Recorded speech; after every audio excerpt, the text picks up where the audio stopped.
I've heard many variations of my last name, and it's really not a big deal to me. All right. I want to make sure we're good. Yep.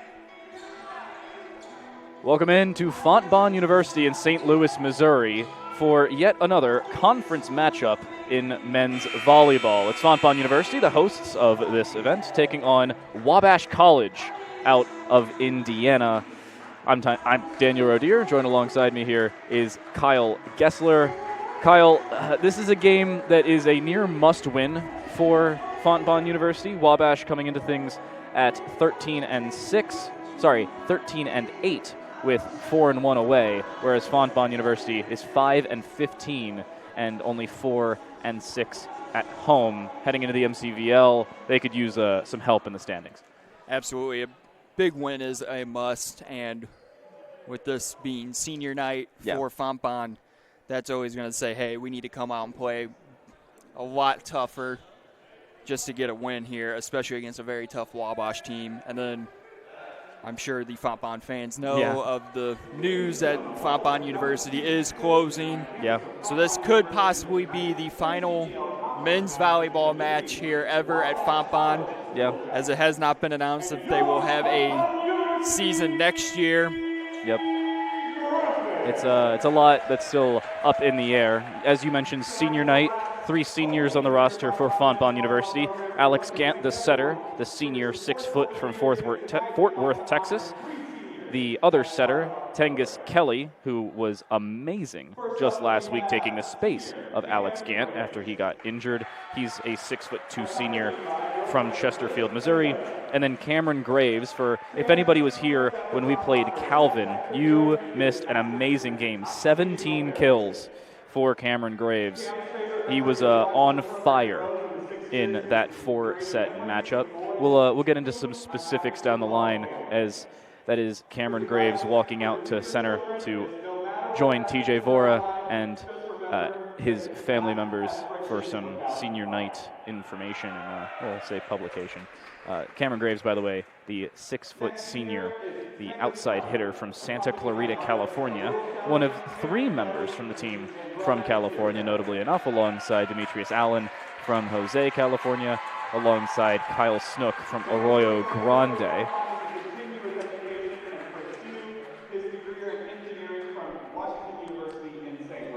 So, for all of you who may not be able to hear the PA announcer, Braxton Payne, Tengus Kelly walking out to center right now. As Kyle mentioned, this is going to be what could be the last men's volleyball game at Fontbonne University. Tengus Kelly has already decided to transfer and is going to continue his engineering degree at WashU, or Washington University St. Louis, quite literally about a mile drive down the road.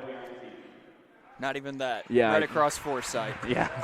And I think it is something with the 3-year, 2-year program. Okay. Is what that is. Nice. And last but not least, to come through the tape that you cannot see off the right side of your screen, that right there is Alex Gant, again, the 6-foot senior from Fort Worth, Texas, and arguably a big part of this Fontbonne program. We saw him last week get injured when playing against Calvin. I believe he caught an elbow either from a teammate or through the net in the first set. Did not play the rest of the game. Tengus Kelly played outstanding throughout that matchup.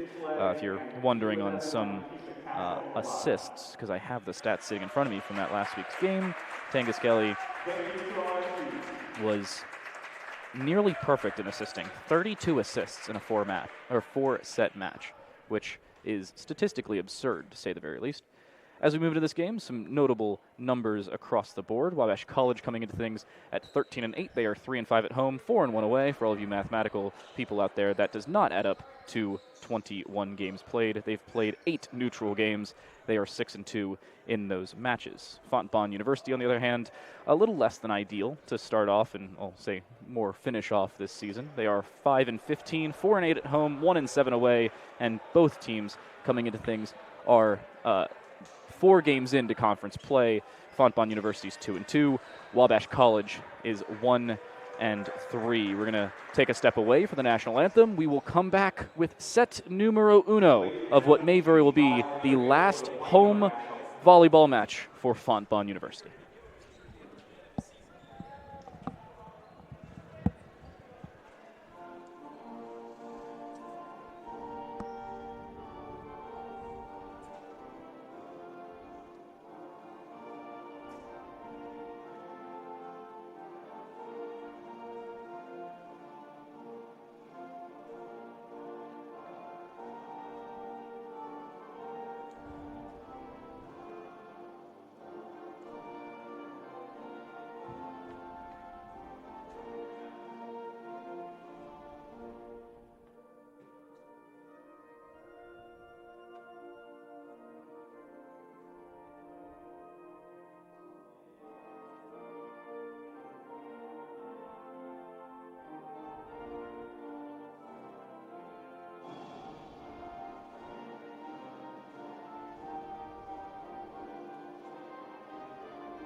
So a 5-set match in front of us. We are getting the publicized starting lineups. I can give you them right now while our PA announcer does the same. Starting off for Wabash College, number 7, Boy Thong, the 6'1 freshman from Indianapolis. He's an outside hitter.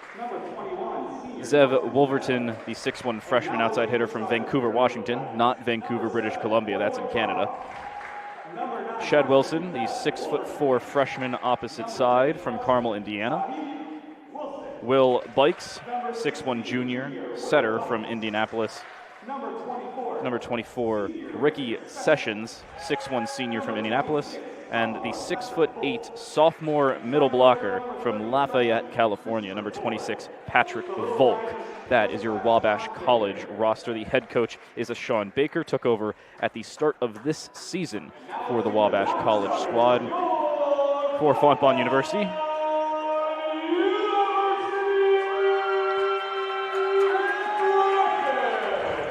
I gotta be honest, our PA announcer says it much better than I do. No 3, Logan Irby, the 6'5 junior middle hitter from St. Louis, Missouri. Number 5, Lucas Brown, the 6'4 freshman middle hitter and opposite side from Creve Coeur, Missouri. Number 6, Alex Gant, 6' senior, the setter from Fort Worth, who we talked about earlier. He got injured last week, is perfectly fine up to this point.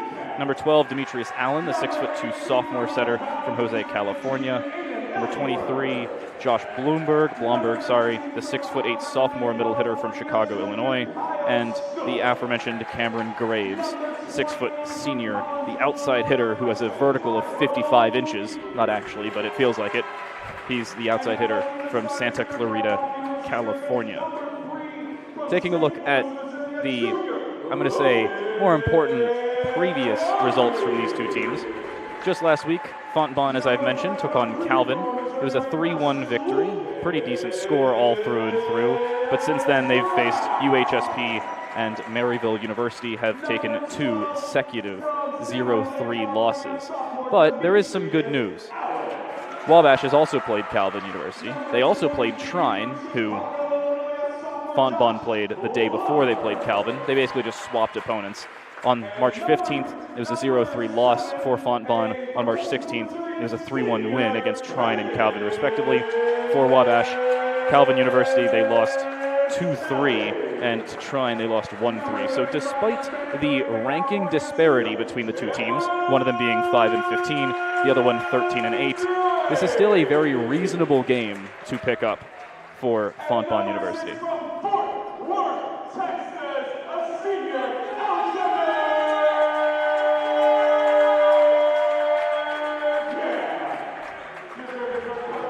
Alex Gant seems to be well liked by the local favorites here in St. Louis.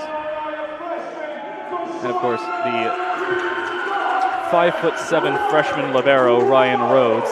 You'll see him, he's the only one wearing a different color for Fontbonne. Very easy to identify. Also, I gotta say, I love that jersey. Oh, absolutely, I love it. When I was at MoBAP earlier today for baseball. Yeah. Harris Stowe's jerseys, San Diego Padre vibes. Nice. MoBAP, all navy jerseys. Nice. Loved it. The purple, gold, and white libero jersey, love it at Fontbonne. I've got to say, it is a pretty sight to see. It is black with white trim and a little bit of purple across the board for Fontbonne. It is red with white numbering and lettering for Wabash College. The liberos respectively wearing purple, gold, and white for Fontbonne, and over for Wabash, number 30, Christopher Board, the 5'9 freshman libero from Indianapolis. He will be in white with red lettering for the entirety of this game. Also, interestingly enough, wearing different color shorts. I don't know if that's like regulation, but doesn't look like it. Yeah, that's a new one. Yeah, I don't know. Just the only one wearing different shorts. Yeah, usually they wear the different jersey with the same color shorts. I mean, that's what Ryan Rhodes is doing right now. Exactly. So, notable game to start here for Fontbonne. This is a conference matchup. Conference means more than anything else, arguably. And Wabash could have just been playing worse opponents in outside conference play. They are worse in conference play throughout this season. They are 1-3, as we've mentioned earlier. Fontbonne is 2-2. Heading into the MCVL tournament that will start on April 12th, which is a Saturday. It's 2 Saturdays after Easter for all of those who celebrate. And I got to say, this is starting to become a little bit better for Fontbonne. Recent history has shown good results for them. They have had some better results as of late.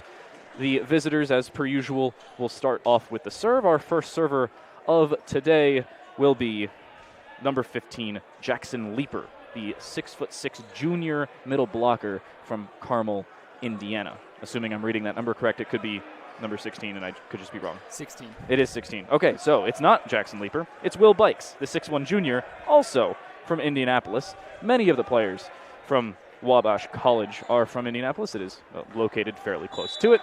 Our first service of the day, this is a best of 5 sets, first to 3 sets in this matchup. Received by Ryan Rhodes, set across, immediate kill, and just like that, Fontbonne's 1 for 1 in the opening side.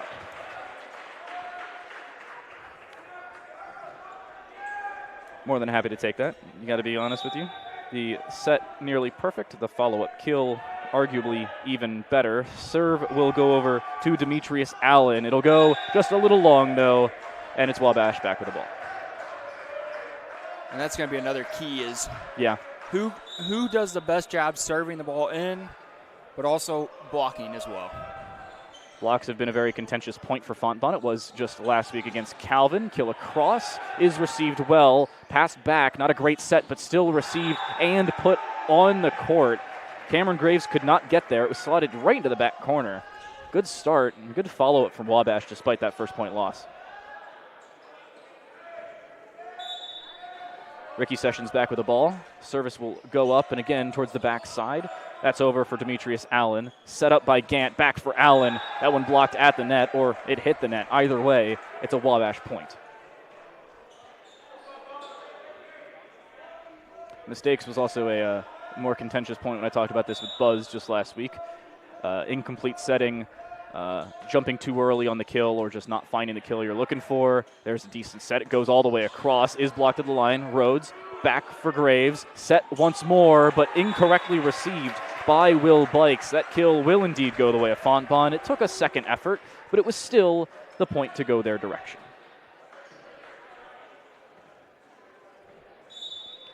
Service back for Logan Irby. 6'5" junior middle hitter from St. Louis, the local kid, with his first service of the game. Nice little top spinner down, set backwards, blocked at the line. First touch is there. Second one, however, not. The dig unsuccessful on the lunging pseudo-soccer sliding dive from Cameron Graves. Looked like the little candy cane tip shot there. Yeah. As I had just enough to get over. Patrick Volk to serve, received by Graves, set by Gant, all the way across there for Lucas Brown. It does get blocked, but they get called for a double hit on the dig attempted. No, a lift instead. That one, again, will go the way of WABASH off of, I'm not going to say an unforced error, but certainly one you're going to want back. Yeah. Looked like Graves kind of just had his hand up, and yeah, the ball got caught in the palm. Ooh. I thought he double hit it. Luckily does not. Free ball across. Received, now set there for Bikes. Immediate kill, unsuccessful. Is dug out, put across, but that one too far for Lucas Brown. We talked about this with Cameron Graves last week. We'll talk about it here with Brown today. A little bit too strong in those kills, not getting the angle you want. Got to have that vertical, you're not going to have the point. Absolutely. It's all about angles in this game. Who knew geometry was going to apply to men's volleyball? Immediate kill attempted. That one not successful. Oh, questionable call, though, from the top chair. I believe the call was a double hit off the block. Demetrius Allen got up for it. I don't think he hit it a second time, but it was dug out. And Cameron Graves, the team captain, will go over and talk to our head referee of the day. Seems like they will uphold things, maybe.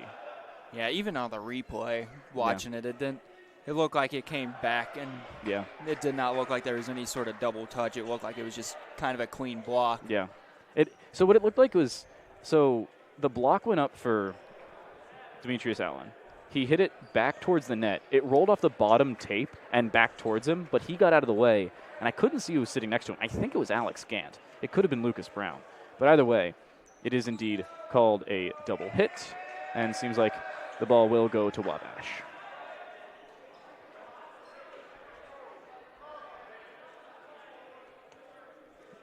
I don't know if you saw this. Jake McAllister sitting over on the Fontbonne side of the bench just drew up the VAR sign, trying to get a second look at it. We don't have the courtesy of replay, unfortunately, so the serve will go back to Patrick Volk. It is 7 serving 2. That went a little high, still received by Allen. Rhodes across, up jumps Lucas Brown, but it hits the antenna, and he's denied. And even if we did have, we have the camera up here, but it would not be a good look on any sort of replay. No, there's not much to go with that one. I'm going to say a good early timeout here. Fontbonne with some, I'm going to say unforced errors. A couple of forced errors, but some unforced errors. A couple kills going a little bit too long. They want to get those hits down and or onto the court rather than onto the basketball court. Two very different out-of-bounds lines. And it just seems like Wabash has had more comfortability across their team. They haven't had to set up as many sets nor as many passes overall that we've seen from Fontbonne. The ball's been on their side of the court more often than not, which is usually a good thing. Today, not so much. And we'll see.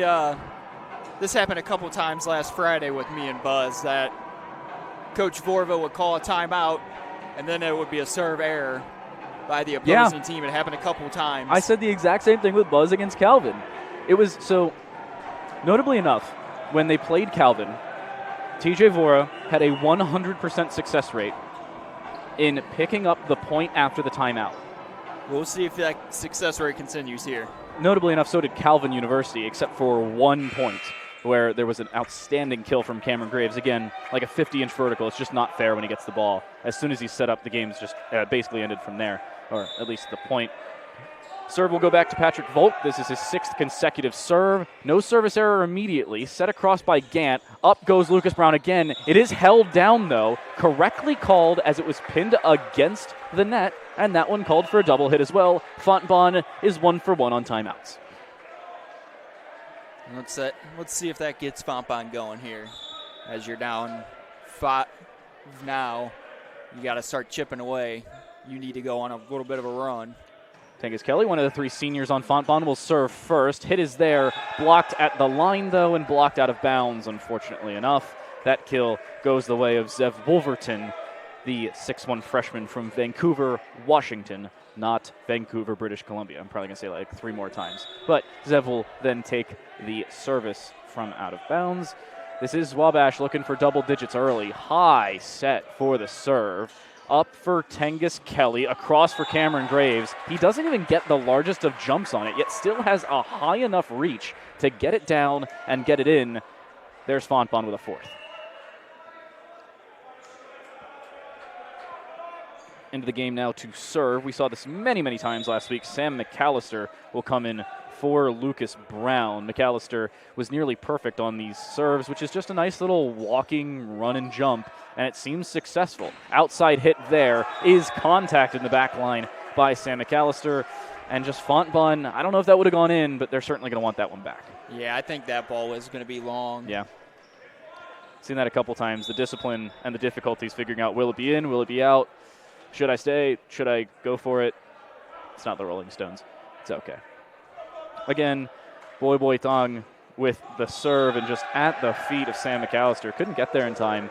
An odd setup on the receiving side for Fontbonne, just not there. It's 11 serving 4. And I'll drop in my baseball reference. That was a nice little change-up serve. Yeah.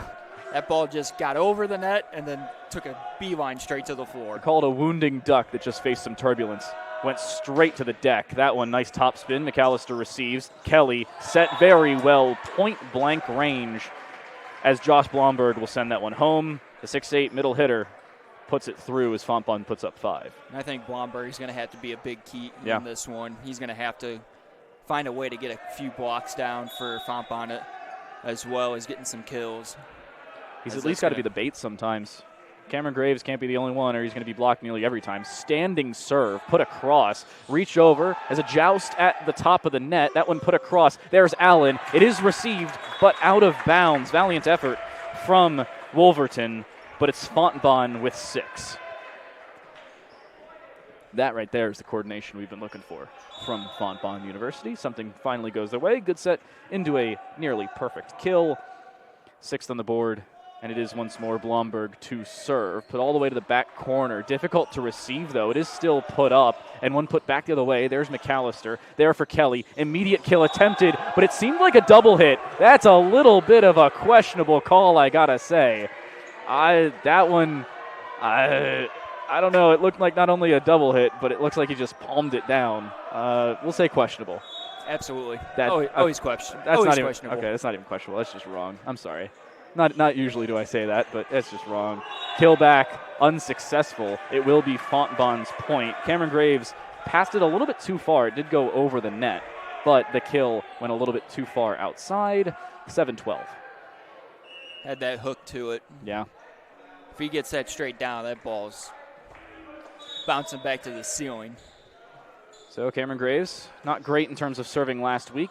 Already 1 for 1, at least in terms of getting it over and in bounds. That one put outside the line. Fontbonne will retain the point once more. And the bench celebrates the fact they got the ball. We've seen that twice in a row where WABASH tried to go down the line and they just hooked it. That right there is Ricky Sessions putting it just out of bounds. Here's Graves again with the serve. Just needs to get it in bounds and will do so successfully. Sessions put back across for him. Great set, even better block. Libero puts it back up. There's a set into an attempted kill back over. Near joust at the line. It's a bait though. No, it seems like they hit the net on the Fontbonne side. Point goes to WABASH. And they're going to want that one back. Another unforced error. Yeah, absolutely. I mean, you got to know when to not make those errors. Yeah. These are just little things. They were trying to get up. They thought it was going to be put directly into them, considering how close it was to the net. Rhodes received, out for Gant, back to Demetrius Allen. That is insanity on the kill down the line. No way to receive that. There's just no defending a hit like that. And that was a tougher serve just based off the spin. It wasn't top spin. It wasn't back spin. It was side spin. Yeah. That's even tougher. That's your nice little slider going back to baseball references. Allen, top spin on his own. Set once more, put further inside, and is received. What's the call? Seems like somebody hit the net. No. Back row attack. Yeah, that was it. There's the back row attack there. It looked like he crossed over the 10-foot line when he went up to swing. Got to start, I believe, behind it. You want to get on that one? He doesn't. Allen will get to serve once more. That one in bounds. Set once more by Bikes. Outside, hit properly. Graves will dig. Set right back up and over. It's nearly a joust, but one that still goes Fontbonne's way. Pseudo free ball, blocked at the line. Set by Gant. Outside there for Lucas. Unsuccessful. Second opportunity. A free ball once more. Gant backwards. There's Cameron Graves. He just taps it over. Happy Gilmore lives up to his repertoire. And he just taps it in. And that's the experience of Cam Graves. Being a sixth year, he understood, hey, just tap it over, and it'll get down because no one's going to get to that. Nope, they jumped too early. They thought he was going to go fully for it, just barely out of bounds. Demetrius Allen's going to want that one back. That was so close at the top spin. But they've gone on a nice little run, down 6 early at 8-2. Now that's 14-11, so they've chipped away. Ricky Sessions will serve. Graves to receive. Back for Gant. Amazing back set and pinned straight down by Logan Irby. There is absolutely no way to defend a immediate back set into a kill like that one, especially with the accuracy and the speed. Yeah, it was a back set 1. Yeah. Which was a great play. Logan Irby? If that's the normal 1, that's just going right into the block most likely, but with the back 1. There's a back set 3 and blocked immediately at the line. Lucas Brown will stop that one. You can hear the crowd. Fontbonne stacking up the crowd for what may be their final home men's volleyball game, and you can see exactly why. Senior night, it seems like everybody's showing up and showing out. Yeah, Blomberg and Brown on that block right there, and that's a big point. Big one sets the tone. Set at the line, but very low, very difficult to put through. Second opportunity is there, but blocked immediately thereafter. Boy Thong wanted to try and get it over, could not do so. And it's Fontbonne to tie things up at 14 apiece. And that one, Blomberg and Gann on that one. Yeah.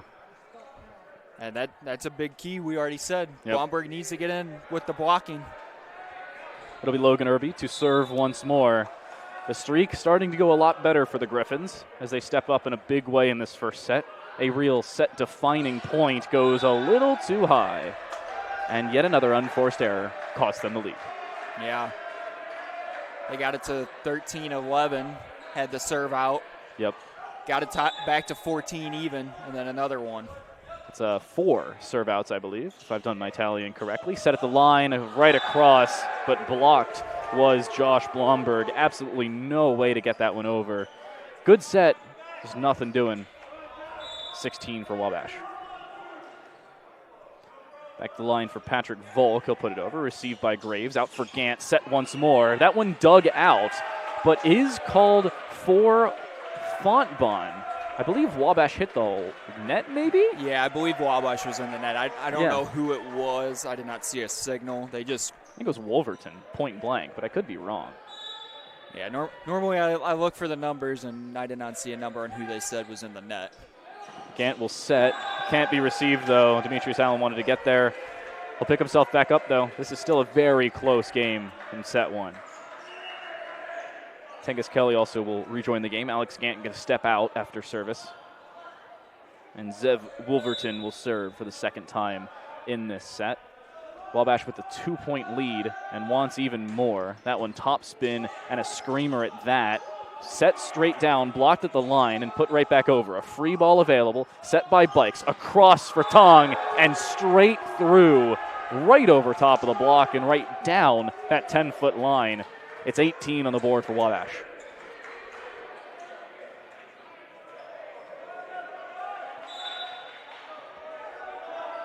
Wolverton with their second 3-point lead as well. That one straight into the net. So the story of the day seems to be Fontbonne served too far, and Wabash served too low.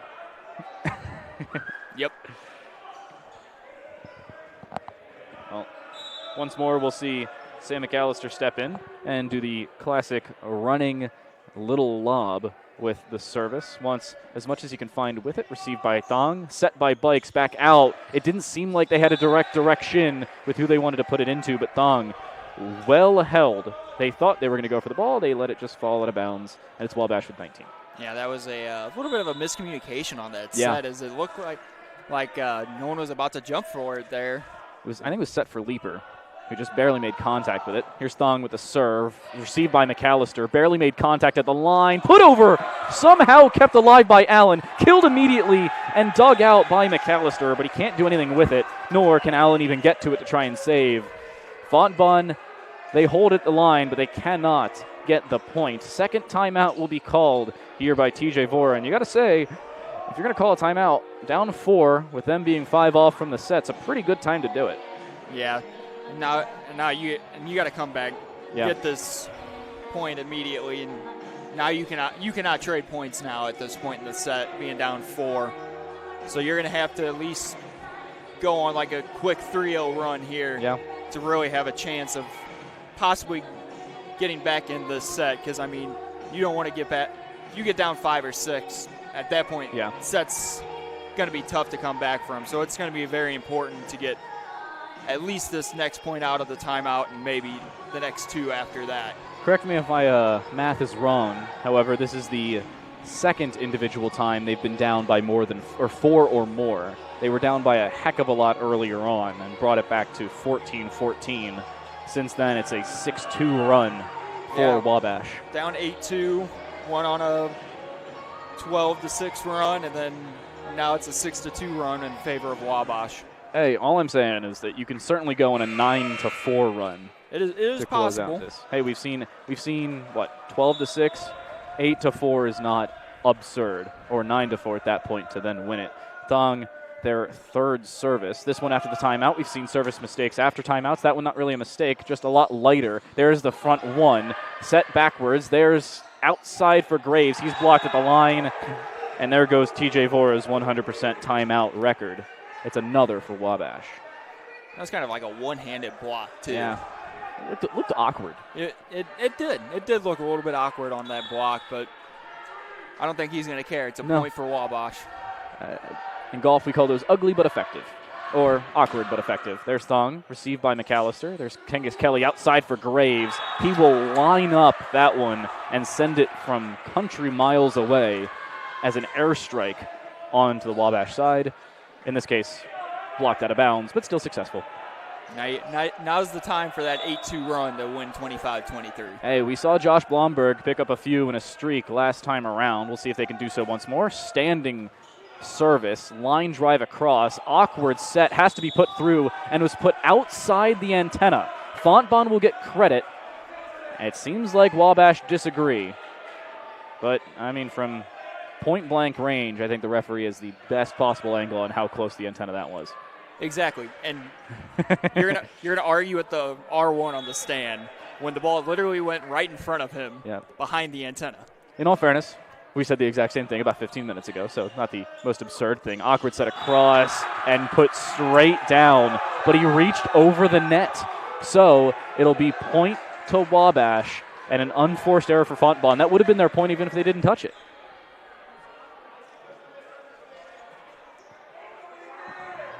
Graves also arguing with R1, and you got to remember that. And Braxton Payne giving R2 an earful. Yeah, this is it's unfortunate for Fontbonne, but a couple mistakes. That one certainly reached over the net. There's absolutely no way to even argue that one. And Braxton Payne better relax before he gets carded. This is just the first set. There's Graves. Somehow dug out. That'll be so far out of bounds. It lands back in Illinois. And it'll be Fontbonne with 19. Step in the right direction. The deficit back down to 3. I think that landed in my office at Harris Stowe. Yeah, no kidding. As far as that ball went back. Cameron Graves now needs to go on a streak. 3 points from danger for Fontbonne. 3 points from also tying things up in the opposite direction. This has to be a step in the right direction for Graves, who will keep it in bounds. Received by Thong. Set by Bikes. A joust at the line, but it goes back for Thong. Set forward. Reception successful, but Rhodes will deny. Outside for Graves. Dug out correctly by the libero, but Thong will have to readjust. There's Gant, point blank. He puts it outside for Demetrius, and he gets it just on the line. What a snipe from across the court. And it's 20 on the board for Fontbonne. Right at the 3-3-point lines on the basketball floor is where that ball hit directly in, and it was just barely. Close only matters in horseshoes and hand grenades. The point is, it was in, and that's what matters. Set at the line by Bikes. Outside, put straight down by Ricky Sessions. Nobody even in the same zip code, much less St. Louis itself, to try and defend that one. It's 23 for Wabash. On that 20th point for Fontbonne, you could have pulled out the tennis replay, and it would have been about a centimeter on the line of where the ball was actually in. If only we had tracker technology like that here. That would be helpful. Rhodes, unsuccessful reception. It is put back in, very easily playable by Gant, but a nearly free ball there for Wabash. Set across again, Sessions. Jumps a little bit too early, but it isn't received properly by Sam McAllister. A 4-point deficit and set point here for Wabash. And back to the line goes Will Bikes. The setter looking to ace this one home. A 4-point deficit now for Fontbonne. They need to recover, go on a 5-point streak. Remember, it is win by 2, so there is at least some recoverability. A set attempted, but it will be Fontbonne's point. Wabash makes contact with the net, and Fontbonne at least pick up step 1 of 5 to recover this game. And I'll say it, we've seen it on both sides, but there's just been some silly mistakes. Yeah. Oh, yeah. I mean, that one might have still went Fontbonne's way, but you can't just give the easy point like that. That one outside. Try to kill for Wolverton. Unsuccessful and put right back over. Bikes there once more for Sessions. Made contact with Wabash. And the set will go their way. Set numero uno does go Wabash's direction. They will go up 1-0 in this best of 5s. Teams will swap sides. We'll pick up some stats from the ladies at the desk, and we'll come back with set number 2.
Welcome back to Fontbonne University in St. Louis, Missouri, just down the road from the St. Louis sports complexes around Busch Stadium and the Enterprise Center down Interstate 64. This is the Fontbonne University Griffins against the Wabash College away squad. And you got to say, this has been a big step up for Wabash College. They started off well. A 12-6 run from Fontbonne drew things even at 14, and from there it just seemed like Wabash could do no wrong. Here are the stats from set number 1, with Wabash up 1-0 and picking up the first set 25-21. As a team, their attack was 276. Over for Fontbonne, only 200. Assists 10-13 in favor of Fontbonne, and the blocks 4-4 on both sides. Wabash, on their kill percentage, have looked a lot better. You can compare it to an MLB batting average for that notion. Shooting under 200, what's colloquially referred to as the Mendoza line. You got some stuff to work on. 250, 260, 270, 280, all in that general realm. You're starting every game and probably hitting the All-Star game. And 330 or 320 or above, you're a first ballot Hall of Famer. Absolutely. I mean, it's the hitting percentage is key in this game, and if you're hitting close to 300, maybe higher, you're going to have a lot of chances to win a match. Well, here are the numbers by kills. Dong with 2, Wolverton with 2, Wilson with 3, Bikes with 2, Sessions with 3, and Volk with 1 for Wabash. Over for Fontbonne, Irby with 2, Brown with 1. It was Demetrius Allen with 4, all of them extremely good. Cameron Graves with 4, and Josh Blomberg with just 2.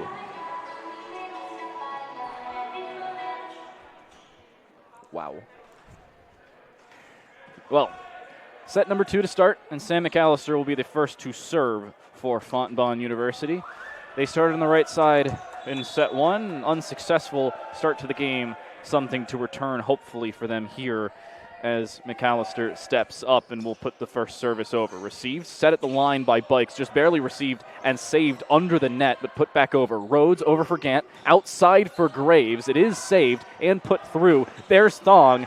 It will go up and over the backboard, will still be playable as it's on the same side of the net. Will put through, but Gant can't do anything with it. It's a free ball over for Wabash. Set there, and it's a dump for Will Bikes.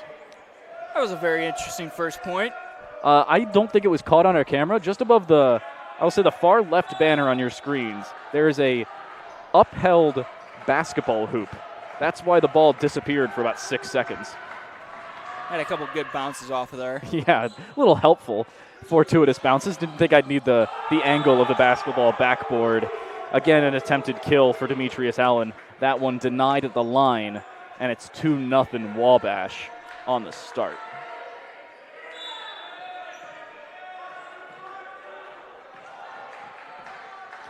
Will Bikes back to serve. Slow attempt and a line drive is put short. And for some reason, graduate assistant on the team was celebrating from the bench. For what reason, I have no idea. That's an interesting one. Wabash short into the net. Yeah, I know. I don't think they've gone long a single time. I also don't think Fontbonne's hit the net, at least not with a serve, a single time. There's Logan Irby. Put over, received by Thong, set by Bikes, outside for Wolverton. That one put back across, but outside the all-important line of boundary. And it's Fontbonne to draw things at 2.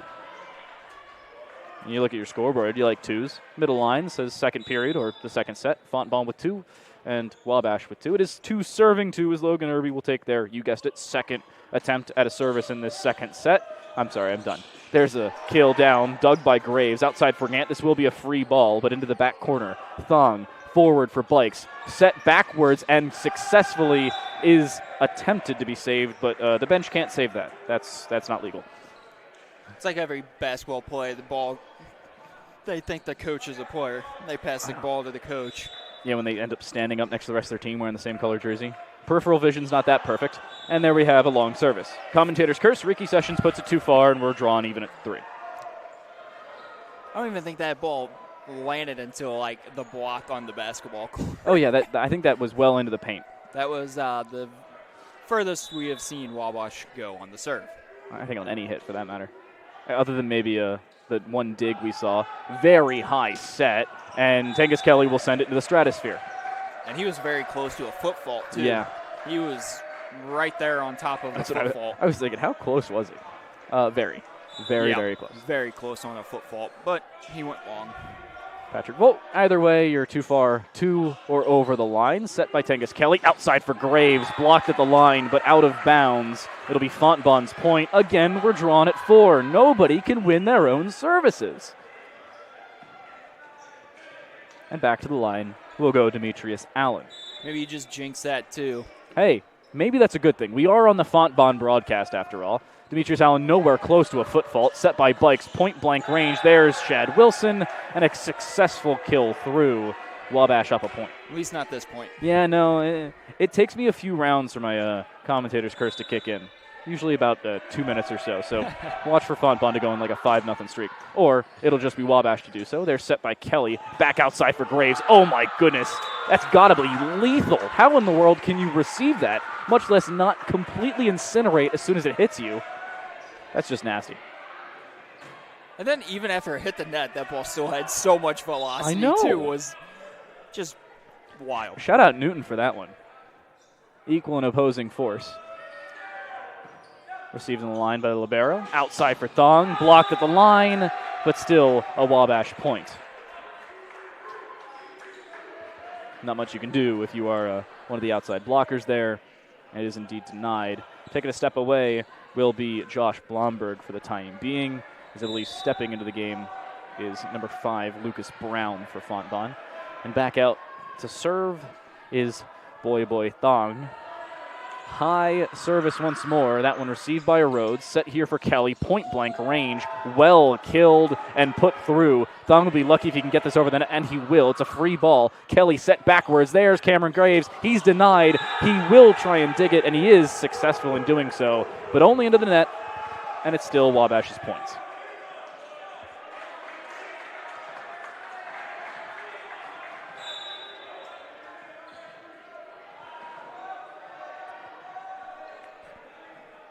(7-5) now for Wabash as Thong will step back for yet another serve. That one, a rocket right up and over. That's the second long service of this set for Wabash. They didn't have a single one in the first set. And that one was just barely long. Yeah. Not as long as the other one. But it's still going to be a key for how Fontbonne responds on serves. Down only a single point. Graves received, put outside there for Sessions. Well dug. Gant backwards for Graves. From behind the line, we'll just put some topspin on it, but it was nice and floated over. Thong their own attempt. It is blocked at the line. That or it hit the net. Either way, it's a Fontbonne point. Yeah, and that's going to be a big key for Fontbonne is forcing those out of system. Yeah. Balls for and forcing Wabash into some free balls back over that they can run a play off of. Ooh, difficult reception there by Thong. Somehow put back by Graves, but still put in bounds by Shad Wilson. There's no way that's supposed to be in bounds, much less successful to be put through. Either way, it is indeed a Wabash point. They're back in the lead. Especially the way he started with his body. He was turning towards us and hit that in. Nice of him to look at us, gave us a little bit of a show. A little bit too far of a pass off the reception, though, and it will be killed back. Gant is trying to lobby R1 in his favor, but it doesn't look like he's going to get any help on that front. And it will be Shad Wilson to step back to serve once more, received by Rhodes. Front for Gant, backwards there by Irby, is killed at the line, but still put in bounds, and it'll be Fontbonne's point as Cameron Graves just coaxes it right out of bounds. I thought he was going to hit it. I thought it even hit in bounds, and I can see from about 20 feet away. Honestly, Cam Graves, I think he kind of got a little bit lucky on that one. Yeah. That ball was as close as could be, and that could have been called 50-50 on being out or in right there. I mean, he was really asking for a prayer that ball was out. That's one of those, it's like the ball goes out in soccer, everybody raises their hand. Yeah, my ball. Seems like Graves was attempting that one. Set by Bikes, point blank, dug out by Graves, but to no effect. That's Wabash with a 2-point lead. No, or in soccer, they just pick the ball up and throw it back in before anyone notices. That's the other thing you do. I mean, as a soccer ref, I'm more inclined to believe people who are just confidently picking up the ball. Oh, yeah. On a 50-50? If you have confidence and sell it, absolutely. It's like you can go anywhere with a safety vest and a clipboard. Conviction's all you need. Yep, absolutely. Don't take that as legal advice, by the way. I hold no bearing on the responsibility on that one. 2-point deficit for Fontbonne. Back to serve once more is Shad Wilson. And taking a calendar year to set it up, R1 will give him the go-ahead to do so. Everybody having an argument about, I don't know, something. It seems like the Fontbonne crowd wants a mess up, wants something to finally go the Griffins' way. Service will still be successful. Rhodes up. It's Gant forward. There's Irby just tapping it up and over. It is dug out. Thong back forward. It'll be a free ball, though. Gant once more. Point blank for Irby. Had the nice lightly touch up and over. He's successful, but to no effect. Sessions, however, the kill off the set from Bikes, unsuccessful. Blocked at the line, and the defense for Fontbonne steps up in a big way. Yeah, and a great job there on the block from Irby and Gant to get that point for Fontbonne as well. Good, strong balance at the line, at the net, able to turn it back in. Bikes outside for Wolverton. That one blocked, but not directly down. Gant outside. There once more is the kill attempted by Allen, but he's back for it. Second opportunity, that one unsuccessful and blocked right at his feet. He couldn't do anything about it, and the diving attempt from Josh Blomberg also unsuccessful. 11 serving 9 now for Wabash as they get the service back. Seems like a consistent notion in Wabash's favor, those point-blank blocks. You talked about it in the first set. That defense is going to be a big factor in this game, and you can see exactly why. Ricky Sessions, the unsuccessful kill from 2 points ago, he'll be the one to set. Reaching over the net, though, it's Fontbonne's point. That's what you got to talk about. R1 has been very consistent thus far this game, and Alex Gant, about 4 points ago, was lobbying him into saying, hey, that was a reach over the net. And R1 recognized it, said, yeah, I agree, and gave him the point this time around. Took an extra point for Alex Gant, but he's perfectly fine with it. He will step back to serve off of the unforced error from Wabash. Now put outside, there's Thong. The kill blocked at the line, but put well over the back line. Out of bounds, Wabash will go up 2.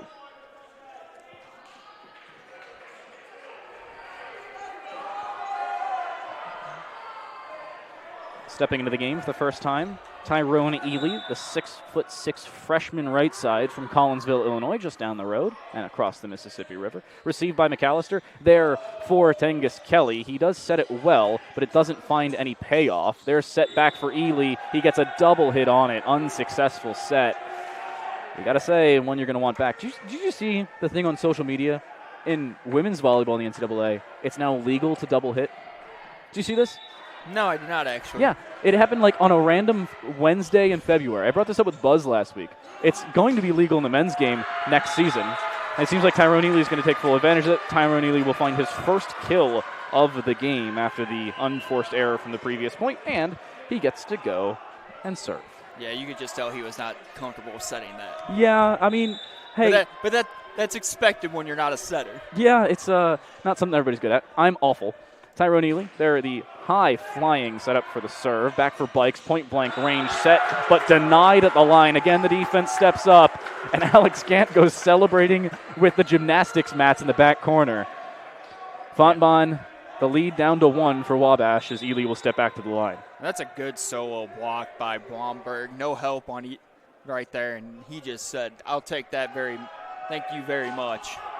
Tyrone Ely will send that one way too high. Had a decent bit of topspin, so it started to drop, but just not quick enough.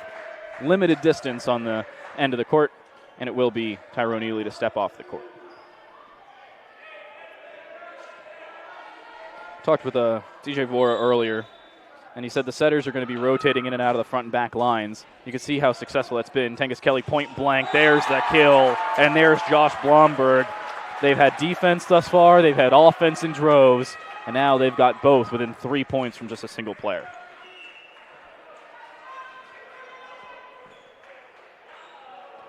And he'll actually step out.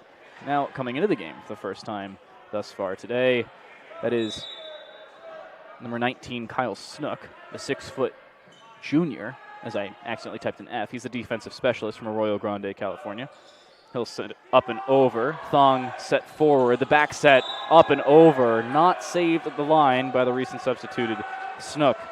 And it'll be a nice Wabash point. That's one of the first times we've seen them successfully try and dump it up and over. That one goes their way.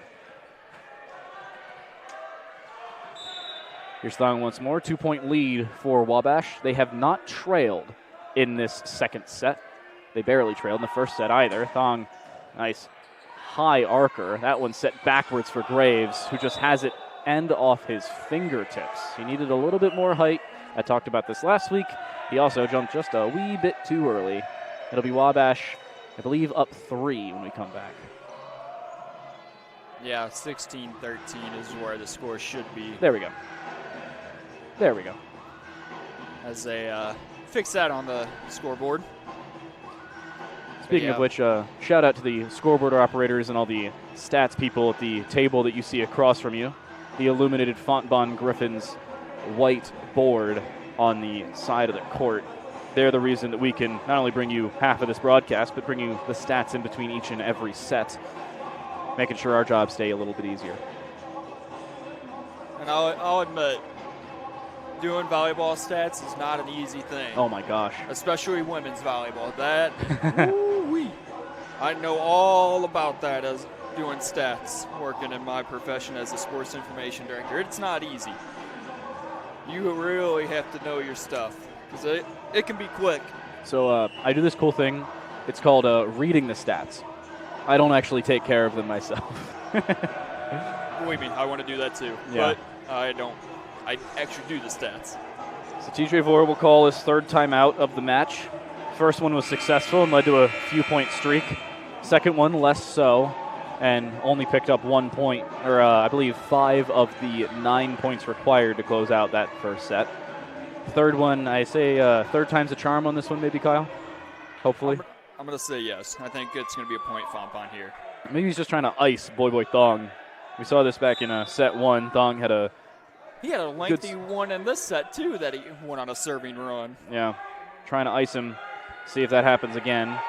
This one much shorter. Rhodes received up for Tengus Kelly, put outside and over for Logan Irby. There is set by Bikes. Point blank range dug out in the back line by Allen. Back over for Graves, who will have to just send a free ball over. Libero up for Bikes once more. Outside the kill, but unsuccessful. Oh, it was blocked at the line. Okay, that makes a lot more sense. I was like, that went out of bounds. Okay, don't listen to me. I clearly was wrong, so don't listen to me if you're going to bet on anything either. Should just have that disclaimer ahead of time. Anything we say could not be used as legal advice or betting advice. Exactly. That's at least what we'll put as a disclaimer. Back at the line for Thong. Put up and over. Received by Graves. Set by Gant. Back for Graves. There he comes. And blocked at the line, but out of bounds. No way to hold that one in for Ricky Sessions. As it'll be Graves with a kill. He'll start tallying them up in the second set.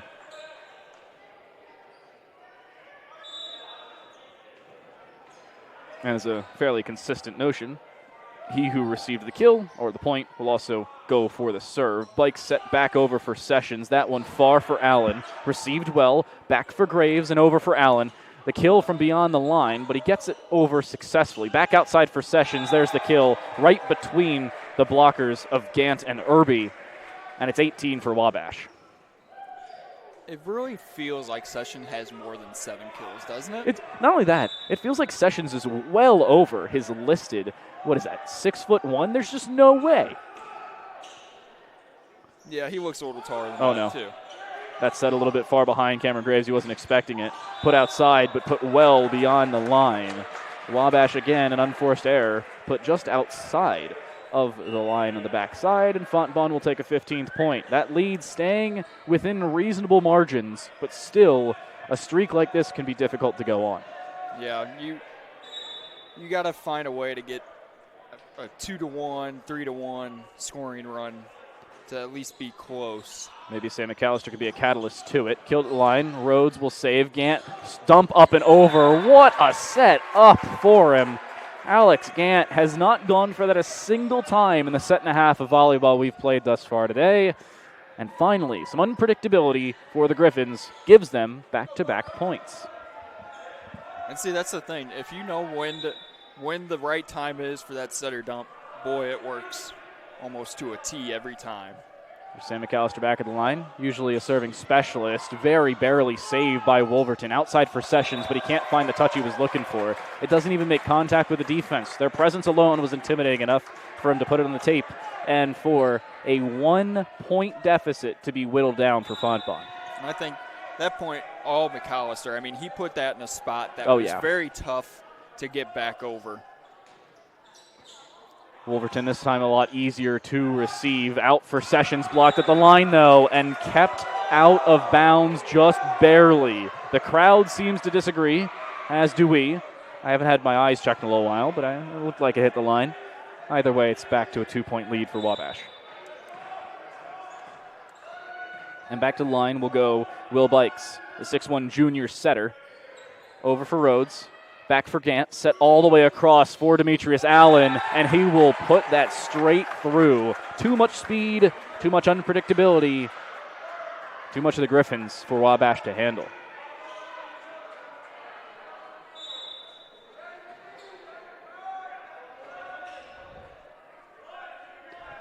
Back to serve Logan Irby.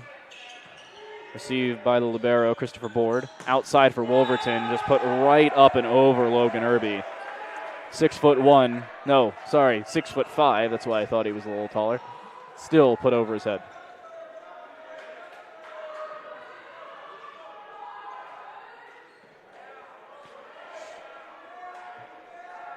Sean Baker having a conversation with his setter, Will Bikes. Really trying to set the tone for the team. 2-point lead. This is much closer than it was at about the same point our first set. It was 2016. That was the score when the 20 mark was hit for the first time. There's a service. Sessions put over top. Blocked at the line, though. Defense stalwart as Josh Blomberg wanted to try and get that one through. Cannot do so successfully. And it's a 3-point lead for Wabash. Yeah, and Wabash did a good job there reading the slide on Blomberg to block that as well. Put down low. Gant over. A second opportunity. There's Blomberg successfully. Great set across by Alex Gant. Those very underrepresented in the game. You can see exactly why. And it looked like Blomberg jumped early and kind of hit that from behind, but it was a good set. He just kind of mistimed that jump. Seen that a couple times. Thong jumps at the perfect time. There's no way to defend that one, put between 3 defenders. Regardless, the amount of defensive specialists you have in the back line is really not going to matter. And it will be Patrick Volk with another opportunity to serve with a 3-point difference. And it'll be a timeout by TJ Vora. Something has to be recovered here for Fontbonne. A 3-point deficit as time is whittling down the second set, Kyle. Yeah, it was a good timeout right here by Coach Vorva, and we'll see if Fontbonne can get a point out right here off the serve. I think that's going to be crucial here, because if the point goes against Fontbonne here and you're down 4 with 2 to go for Wabash, I mean, it's going to be very, very tough to come back. You're going to have to go on a 6-0 run to avoid overtime in the set, but otherwise you got to, I think this point right here for Fontbonne is must win. It has to be won here. You cannot let this point go against you. Now, a brief reminder, it is win by 2. So if the score is 24-24, it becomes what is seemingly deuce from tennis. You have to go back-to-back on any occasion. If it goes 1-1 at 25-25, everything resets. You need to go 2 in a row. You need to win by 2. So there is some recoverability for Fontbonne. There is at least an Achilles heel for Wabash, should that be set up. Fontbonne is not out of this set. However, this timeout, should it go unsuccessful, could very well spell the end and would require a reverse sweep in sets for the Griffins. Here's that second opportunity. Sub now into the game. Brandon Reuter, the 5'6 freshman libero and defensive specialist from Chesterfield, Missouri. Ironically enough, crossed over all of Illinois just to go play at Wabash College. They're set back forward for Cameron Graves. And it's just automatic. Yeah, who else? The outside hitter just does not miss. When you need a big point, you got to look at Cam Graves to find a way to get that point for you. And that's exactly what Fontbonne needed there. They needed that point right there. Now it's 2. And you could go on a 6-0 run if you find a way. Especially when Demetrius Allen is indeed serving. Outside for Wolverton, nothing notable there, but Graves did have to recover just a little bit. Sam McAllister will put it over himself after just only 2 hits. Thong, second opportunity. That one put right between 3 once more. It's Wabash with 23. The lead back to 3, and Fontbonne, again, still in it, but still need a heck of a lot of help to recover this. Yeah, and it starts with this point right here. Yeah. Because if you get this point, you're still in it. But if you lose this point, you're really backs against the wall. Rhodes back for Gant. Cameron Graves blocked at the line, but it's blocked out of bounds. He got enough on it. The unpredictability of point-blank velocity. Oh, yeah. If you block that down for a point for your team on something that hard, just go play pro. That's impressive. Just go play pro at that point. Exactly. Go try out for USA Net.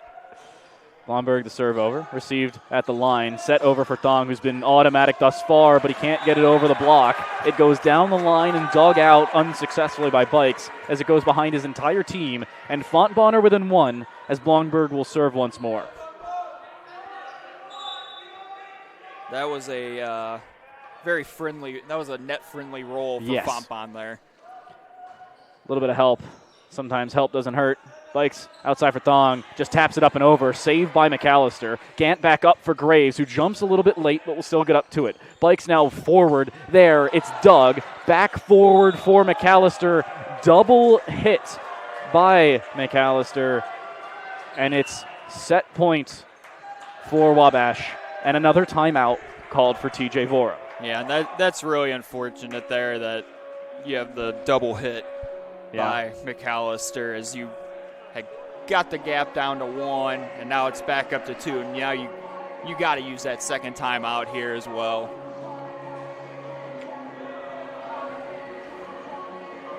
My math is right. That's timeout number 3 of this set. Called one fairly earlier. He called two timeouts in the first set. Yeah, one early in the set. Yeah, he's used the set timeouts in both sets. Yeah. We haven't seen a Wabash timeout, I don't think. Nope. That or we've just seen a Wabash timeout after they've won the point, which is not unreasonable. Sometimes we like to do what we call a BM timeout, bad manners. You have an amazing point, you want to rub it in for a minute and 15 seconds.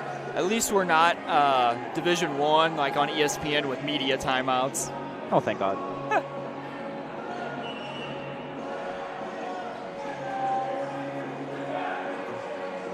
So now I don't know who's running the playlist here, but they need a raise. It's a great song. Timeout will expire. Fontbonne have no mulligans remaining.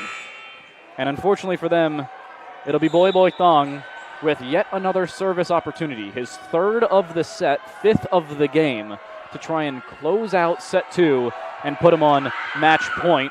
They're up and over, received barely, there for Gant, and McAllister will have to send it over. It's a free ball to try and end it. Up for Bikes, back forward and blocked at the line, but put way too far. Shad Wilson will close set number 2, and it's Wabash 25-21, 25-22, and up 2-0 after 2.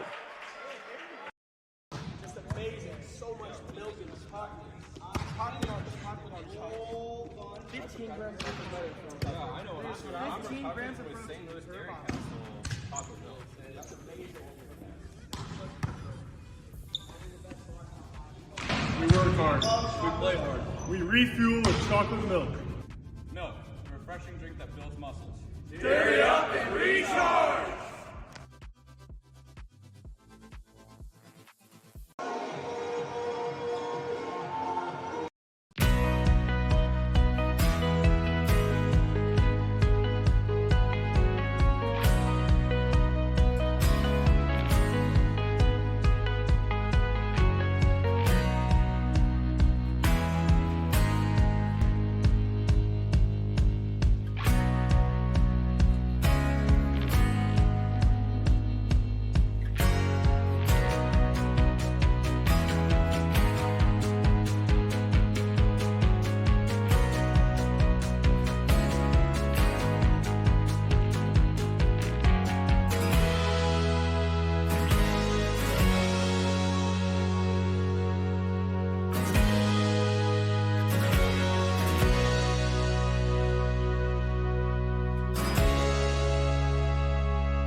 And welcome back to Fontbonne University in St. Louis, Missouri.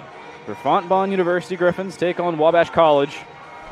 And it is Wabash College up 2-0. 25-21, or 25-21 and 25-22, and a 2-0 set lead. It will be a reverse sweep required from Fontbonne if they want to bring this best of 5 sets back. It's not unreasonable. They had a decent showing against Trine. Wabash, same notion. And just last week, it was Fontbonne University to beat Calvin University and Wabash to lose to them in the same 2 days. So by no means is this an unreasonable position for Fontbonne to be in, nor an unreasonable match, but certainly something they want to recover. Stats really quick through 2 sets.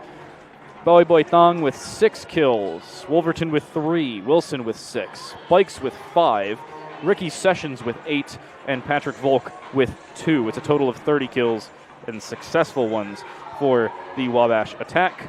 Over for Fontbonne, Logan Irby with 3, Brown and Gant with 1 apiece, Demetrius Allen with 5, Tyrone Ely with 1, Josh Blomberg with 4, and Cameron Graves leading the team with 9. He had 17 in 4 sets just 7 days ago. He'll need a lot more. It's 277 on the attacking position for Wabash. They are keeping that consistent number. Fontbonne up from 200. They're up to 213 as the second set starts. Set back for Graves. Gant successful. Blocked at the line, but will be blocked out and down. Fontbonne go up 1-0 at the start of set 3.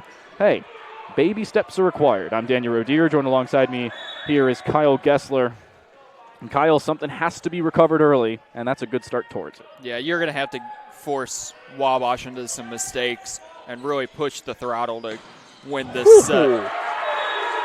That is a stalwart block at the line. How in the world that one is held with the speed from point-blank range from Ricky Sessions is beyond me. But they'll hold it. Yeah, this is what Fontbonne needs, is they're going to have to come out and really put the pedal down. Lack of defensive blocking, lack of defense in general. Alex can't do much with it. In terms of blocks, by the way, if anybody happens to be curious, blocks attempted for both teams are at 8. The success for Wabash is 1 better. It's 2-1 in terms of blocks straight down into points scored. Blocks continued, maybe not mattering, as that went a little bit too far. And again, an overserve from Wabash. Yeah. And it's not like they're really taking big swings on the serve. No. They're kind of just almost floating it over at times, it seems. They're floating it over and forgetting how hard they're hitting. Yeah. It's like when you go to the gym, but you forgot you went to the gym for the last 3 weeks, and the exact same thing happens on the other side. I don't think that Josh Blomberg understood that he was aiming for the close line rather than the far one. He aimed for the nice paint. Yeah. It's not the correct target. You got a 60-foot long by 30-foot wide volleyball court. You got to get it in that. Doesn't seem that long. Alex Gant set all the way back across. Demetrius Allen from beyond the 10-foot line. Set back, Rhodes forward. Gant back set prepared. There's Graves inside the antenna, but just barely. Blake outside there for Thong and put inside the line on the block. A successful one to hold for Fontbonne. The lead still theirs.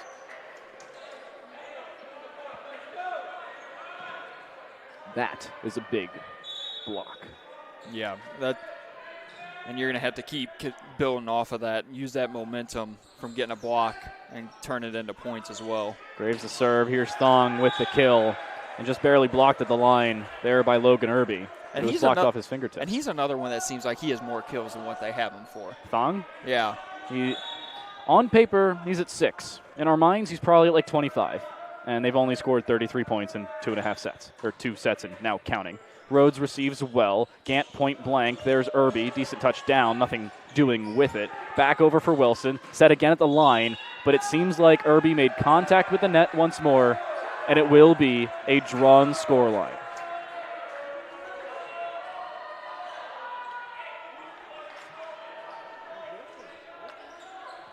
Name of the game, stay out of the net.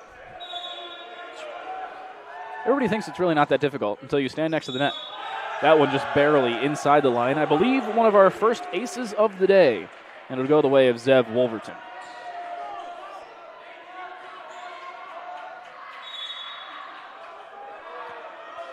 Boy Thong, the only other one with an ace thus far.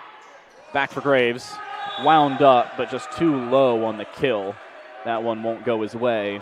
And finally, something short starting to go the way of Wabash. Yeah, it's going to be key for Fontbonne to get those points in crucial times, and right now is a little bit of a crucial time early in this set, because you don't want to get down 3. Set out for Thong, tries the kill. It'll go off the block, but it can't be recovered. That one just spirals all the way down the line. The libero, Ryan Rhodes, tried to get there, but nobody's that fast. Yeah. You got to at least try on that pursuit there to see if you can get that back over and at least give a free ball. Wolverton. Graves into Gant. Killed there. Put back over. Wolverton will indeed give over the free ball. Rhodes set for Gant. Close for Irby. It'll make contact, but somehow not a double hit on the recovery by Wolverton point blank. This one outside. Set and killed. Demetrius Allen stepping up in a big way and starting to approach the leaders on his team. That's his 7th kill of the game. Yeah, as not only does Cam Graves lead the Griffins, he leads the match with 10 right now. Yep. And in a big way, there's Demetrius Allen, fresh off his kill. Successful one at that. Bikes outside for Thong. That one goes just a little bit too far. Fontbonne saying, we did not touch that. R1 and R2 agree. They'll take the point. Yeah, when it's that high up, there's also no the touch. spin. It's very easy to recognize off the spin. Bikes point blank, saved and put back at the line. Shad Wilson wanted something to do with it, but he's absolutely denied. And Fontbonne's defense, this is the set. They're really stepping up in a big way. This is a difference maker, as Demetrius Allen will serve once more. Thong, Bikes, back for Thong, killed down the line and put in. Wabash will get it, and they'll retake their lead.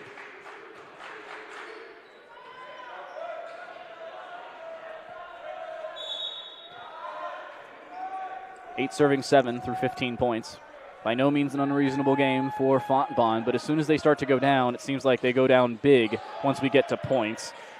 Serve hits the net, joust at the line, held as things stand. Libero back over towards Sessions. Sessions saved by Rhodes. Rhodes to Gant. Gant over and successful to Brown, but nothing consequential. Thong from beyond the 10-foot line, but he is absolutely stuffed at the net. That's a step in the right direction. That is Fontbonne volleyball stepping up in a big way.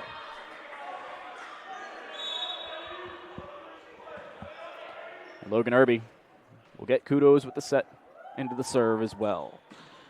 Top spin on it. Back for Bikes, who tried to do something with it, but he's held at the line. Both him and Sessions made contact to try and dig it out, but it rolls down the net. And it'll be Fontbonne with the lead. This is the first time that Fontbonne University has had the lead after 12 points have been played in any set thus far. Finally, something started to go their way. Thong, Bikes, outside to Sessions. There's just no defending that one. And just like that, the lead is gone. Sessions just has not missed. Christopher Board, the libero, will take a step out for the time being, as it will be Shad Wilson with the serve. Received by Graves at the line. A joust. Sessions saves. Bikes set back towards Sessions, who wants another kill. Somehow Rhodes will save it. Put back over. There and way too far, but somehow kept in by Wabash. Bikes back over for Sessions. He'll put it far, but Demetrius Allen will hold it. Over for Brown. He doesn't find much with it. Bikes back to Sessions. Third opportunity. They say third time's the charm, and for a pretty good reason. Double digits first for Wabash.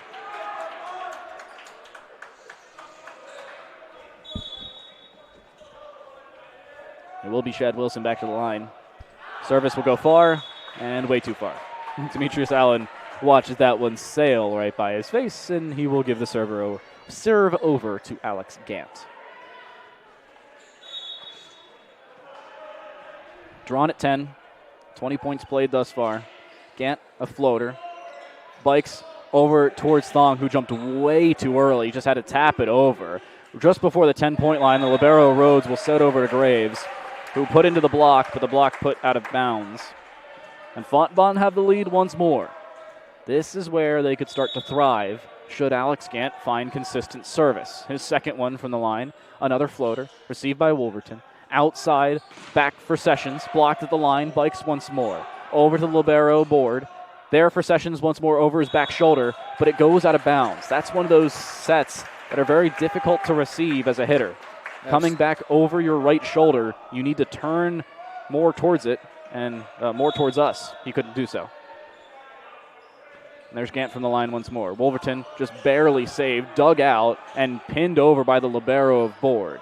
Back for Gant. There's Graves. He's blocked at the line. Gant will save. Rhodes back over here for Brown, who just tries to thumb it over, and he does so successfully, pushing it and wheeling it over the line. He'll find it. He'll find the point, and Fontbonne have their largest lead of the match. They need to continue doing this. What they're doing right now is very important to winning this set if they want to come back and win this one. Gant will hold it. Rhodes over to Graves. Saved by Gant. Rhodes once more. Graves' second opportunity. He will step up for this one. He will wind up and send it home. Fontbonne University up 4, and a timeout called by a Sean Baker of Wabash College. Finally, Fontbonne have some momentum, and Baker decides he'll try and hinder it as much as he can. This is a good timeout by the Wabash coach right here. Down 4. Fontbonne's getting some momentum, but now it's going to see how does Wabash respond out of this timeout down 4, but how does Fontbonne also respond up 4, knowing that if they continue to push and put the throttle down, they can really put this set out of reach in a hurry if they can continue this momentum. So a stat update for you. Ricky Sessions has reached 10 kills. Is not the first one to do so in the game, but is certainly tallying up for it. On the other side for his own team as well, Boy Thong, a good server, even better killer, up with 9 thus far through 2 and change. And with 18 seconds on this timeout, you have to say something has to change for Wabash. They are playing from behind and 4 behind for the first time today.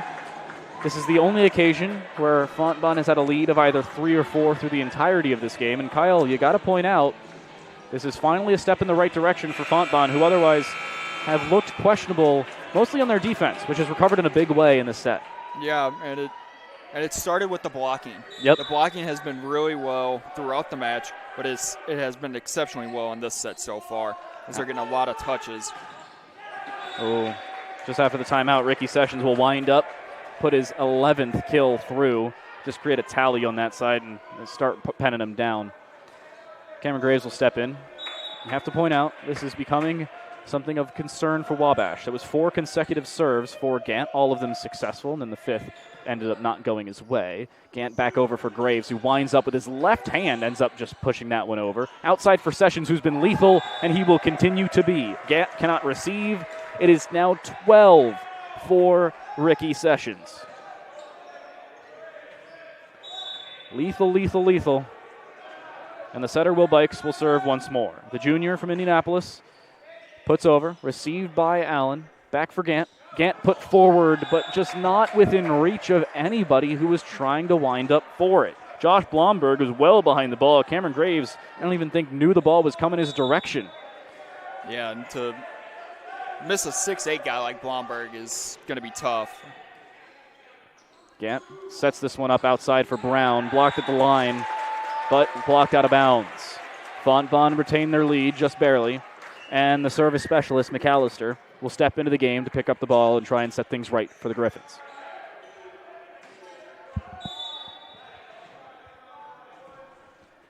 McAllister's been good from the line thus far. No notable mistakes as he just runs and taps it over. Sessions up for Bikes. Bikes outside to Wolverton. That one wound up, put beyond, and it just seemed like it went beyond the line. R3 disagrees, and nothing doing there for McAllister as Wabash bring it within one once more. Sessions from the line. Up and over for Demetrius Allen. And out of rotation serve ace for Wabash. What? Yeah, they were in the wrong rotation. Fontbonne was in the wrong rotation on the serve. So somebody was in the wrong spot? Yeah. Ouch. Somebody was. Yeah, that's a tough one there. Yeah, you're going to want that one back. Yeah. It's only the third ace thus far, and that's the first technical ace of this game. Allen receives, this time the proper way. Gant back out for Allen. He wants to wind up and make up for his shortcomings, and he'll do so in perfect fashion. Allen in a correct direction. Rhodes will take the courteous sub out. And in comes Kyle Snook to serve from beyond the line. Last week I talked about this with Buzz Swanston. Snook has a very odd way of winding up his serve, usually done from the torso up, and sometimes with some spin on it. We'll see if that's the case here. Watch his torso. It's exactly what happens. No spin on this one, though. Little half step. Thong winds up. That one out of bounds, though. And Gant absolutely lobbying everybody on the referee team. Seems like he should go into politics. Yeah, until you can fully convince me that ball was in. No, it was out. I'm not buying it. It was 100% out. However, Alex Gant has been looking at every single referee and saying, yeah, that's out, or yeah, that's in, or yeah, they were over the line. Saved by Bikes. Wolverton just barely puts it over. Free ball available. And Graves wanted it. This will be put out for Allen. Saved by Sessions. Put out for Thong. Saved by Snook. Back out for Graves, who just barely makes contact with it, but he does make contact with the net. He was trying to do so from outside the antenna, which is legal, but unfortunately he's not successful. So Snook will exit the game. Rhodes will come right back in. And it was just Blomberg, the catalyst. Yeah, it might have been his foot was under the net too far, or he hit the net. It could have been either one on there. Either way, illegal. Blocked at the line, though, and unsuccessfully so. Logan Irby will get credit for the point. Fontbonne retain the lead. This is the longest they've had the lead thus far in this game. They've had the longest stretch of the lead thus far in the match. And notably enough, they've also held as long as they have for the first time in the match. Graves will put over to Sessions. Sessions to Bikes. Bikes point blank. Put out of bounds, though, and Rhodes avoids contact with it intentionally. Yeah, Rhodes, 19 for Fontbonne. Rhodes did his best limbo get out of the way there. He is the Matrix himself. Just dipping, dodging, diving, avoiding. That's all he needs to do. Oh, yeah. Graves now the service of his own. Has been very consistent from the line. Sessions forward to Bikes. Bikes tried outside to Thong. Decided better of it. But it's McAllister again. An incorrectly assessed hit. And he just does not make contact with it, albeit intentionally, but incorrectly. Just barely kept in bounds as well. Wolverton the serve. High arcing setup forward. It hits the net for the second time in the game. Gant back for Graves, who just has to send a free ball over. Wolverton. Blakes outside the Thong. Winds up and blocked at the line. The defense holds. Logan Irby denies the attempt from Thong, who will not get to double digits on this point. And it's Fontbonne with 20. They are the first team to 20 for the first time in this match. There's Demetrius Allen. Thong by Bikes.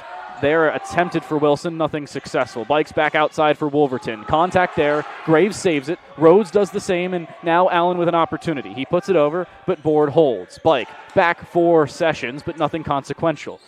Gant outside once more for Brown. He puts it just inside the line. Fontbonne has a developing lead, and it's back up to 4 for the first time since 14-10 when Gant went on his run. Yeah, and now you like to get Allen here on a run. It's already 2, but he won't find it. Blake dumps it up and over. And Graves is just sitting there thinking about a lot of things. One of them thinking, how did I not predict that? 18 for Wabash. But that's what makes the setter dump so special, because it's unpredictable when it happens. Hey, if you do it all the time, it's going to be predictable. Seems like both teams have been very judicious with how often they've decided to use it. Allen, saved by Gant. This will be a free ball over, even if it hits in bounds. Graves does so successfully. Bikes point blank for Wilson. Just taps it up and over. He's wound up for those on 5 separate occasions. That one he finally decides to switch things up.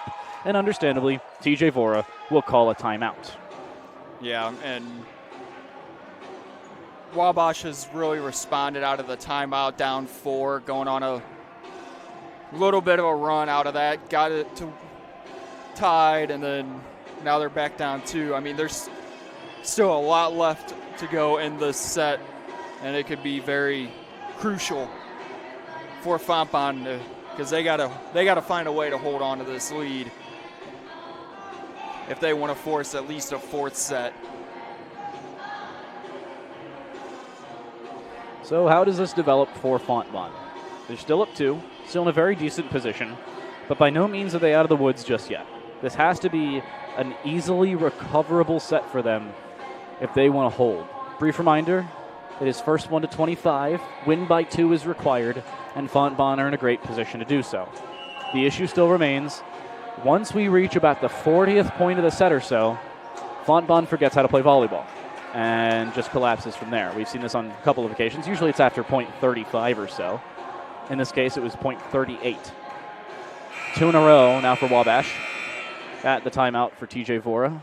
And now, again, to break the serve of Boy Thong. 2 the deficit. Wabash still very much inside of contention. And Thong trying to hold after the timeout. Will he make a mistake on the service? The answer, absolutely not. Barely held by Allen. Outside there for Brown, who will put it straight through and just outside the right foot of Boy Thong. 22 for Fontbonne.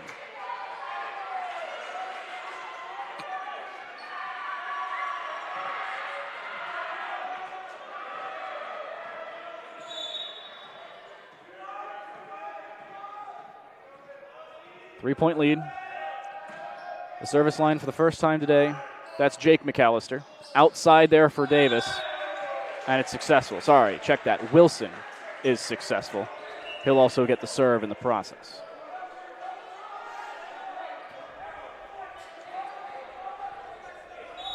Lead back down to 2. Fontbonne not out of the woods by any means. Still down 2 sets to nothing.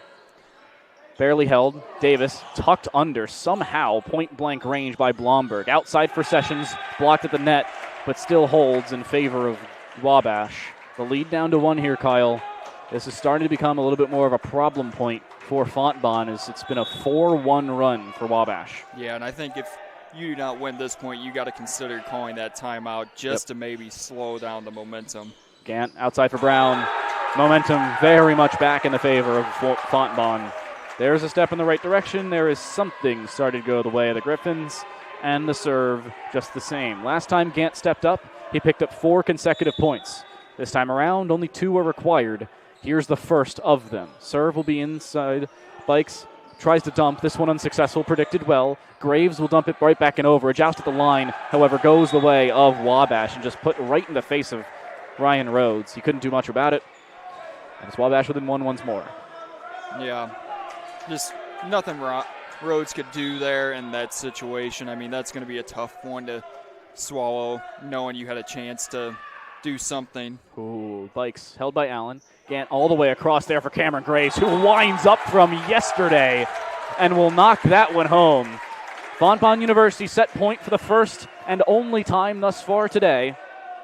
And now an opportunity to at least elongate this match beyond the already required 3 sets.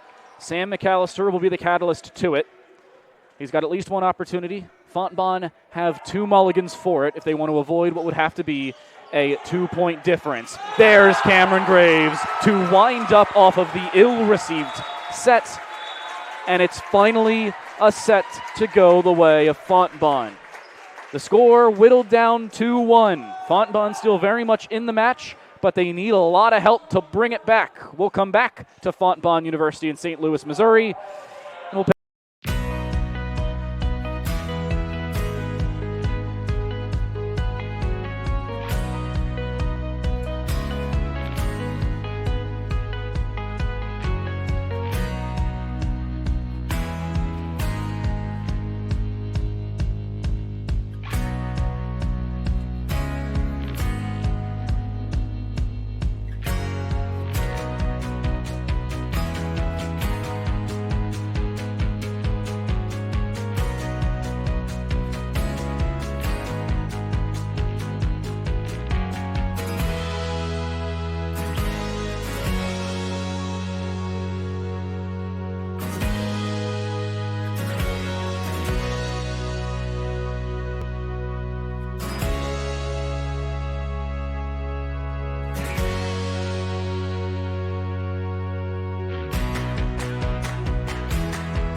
I know. I'm recovering with St. Louis Dairy Castle Taco Bell. That's amazing. We work hard. We play hard. We refuel with chocolate milk. Milk, a refreshing drink that builds muscles. Dairy up and recharge!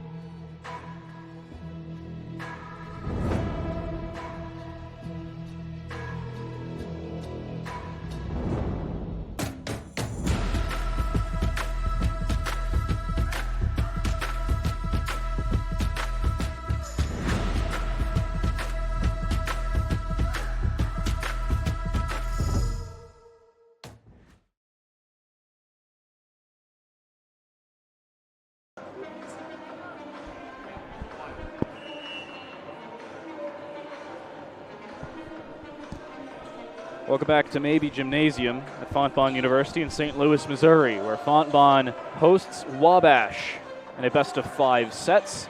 WABASH pick up the first two in 25-21 and 25-22 fashion. However, it is Fontbonne to hold and at least stay alive through our third set of play. They will bring back set number 3 and win 25-22. Here's a quick update on the stats as of set number 3. The match leader, Cameron Graves, in terms of kills, he's got 14. Blomberg up to 4. Ely still only has 1. Allen at 7. Brown at 7. Gant at 1. And Irby at 4. On the other side, it's Ricky Sessions with 13, 1 behind Cameron Graves. Volk with 3. The setter Bikes at 7. Shad Wilson at 7 as well. Zev Wolverton at 6. And Boy Boy Thong at 9. Not hitting a single kill attempt from the third set. The percentage for Wabash drops to 235 from what was just nearly 300 in sets 1 and 2. For Fontbonne, it goes up from what was 213 to now 247. I'm Daniel Rodier. Joined alongside me here is Kyle. I gotta say, Kyle, this is a completely different game through set 3. It's the momentum has made a little bit of a shift towards Fontbonne winning that set, and they're going to have to keep everything they can going to force that winner-take-all to 15 fifth set if they want to get the reverse sweep. Fifth set still very much in the cards. Sessions, there's a reason he's sitting at 13. Make it now 14 as he will tie Cameron Graves at the top of the tables in terms of kills. Ricky Sessions has been nearly automatic, and Will Bikes will go back to the service line for yet another opportunity. 1-0 Wabash through our second set, and oh no, Demetrius Allen cannot receive properly, and it is an ace to come through as Bikes will put up a second. Yeah, and that's a tough one as that ball looked like it was going to go out, and Allen decided to play that, and it just decided to not go out after he touched it and turn into an ace instead of a Fontbonne point there potentially. That one saved. Gant, point blank, that one put through. As soon as Demetrius Allen makes good contact with it, seems like Fontbonne's automatic. Yeah. I don't know if a correlation will equal causation on that one, but hey, it's certainly nice to think.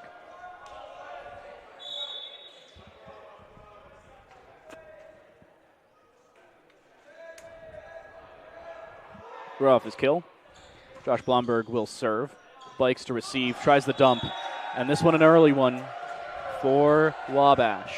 The dump has been nearly perfect thus far today. It's Will Bikes' 8th point of the game on only 10 attempts, shooting directly 800. He leads the game apart from Tyrone Ely, who's shooting 1,000 but on only 1 attempt, so it doesn't really count. Yeah, and that ball was placed between all 6 players on Fontbonne on that setter dump too. I don't even think I have to say anything. There are not words that correctly describe the atrocities that just occurred from Cameron Graves. Proper set backwards for Alex Gant. Cameron Graves winds up again from last week and will send that one. It bounces into the stratosphere. It would have had, should it not have hit the Wabash player. And an ace out of rotation now for Wabash. Second time that's happened today, and technically now the 5th or 6th ace of the day. Yeah, and those are always tough ones because you got to know where you are in rotation. Yeah. And everyone should know where they're supposed to be, and yet we still get aces like that. Very, very rare ace there for Cameron Graves. An ace without actually serving it, really. Yeah, he could have just wound up and hit it right in the net. It still would have counted. Backwards. Bikes there for Wolverton. He'll wind up for one of his own. That's number 7 for Wolverton on 16 attempts. Shooting nearly 300 on the game. Match as a whole, at least. That's Wabash back with the lead.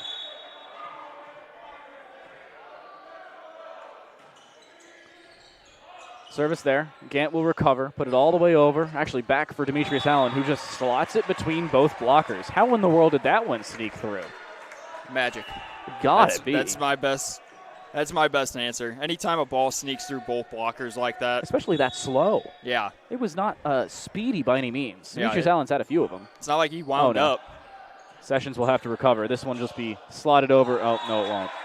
Wolverton wanted to, but he was in the very awkward position of receiving over his dominant shoulder. He just couldn't wind up properly for it. Seen that one before. Yeah, that's a tough one. Demetrius Allen now with a third consecutive service. Wolverton receives. Bikes backward for Thong, who's blocked at the line. Has not had a successful kill since the second set. Wolverton, as of right now, hasn't either since at least the previous point.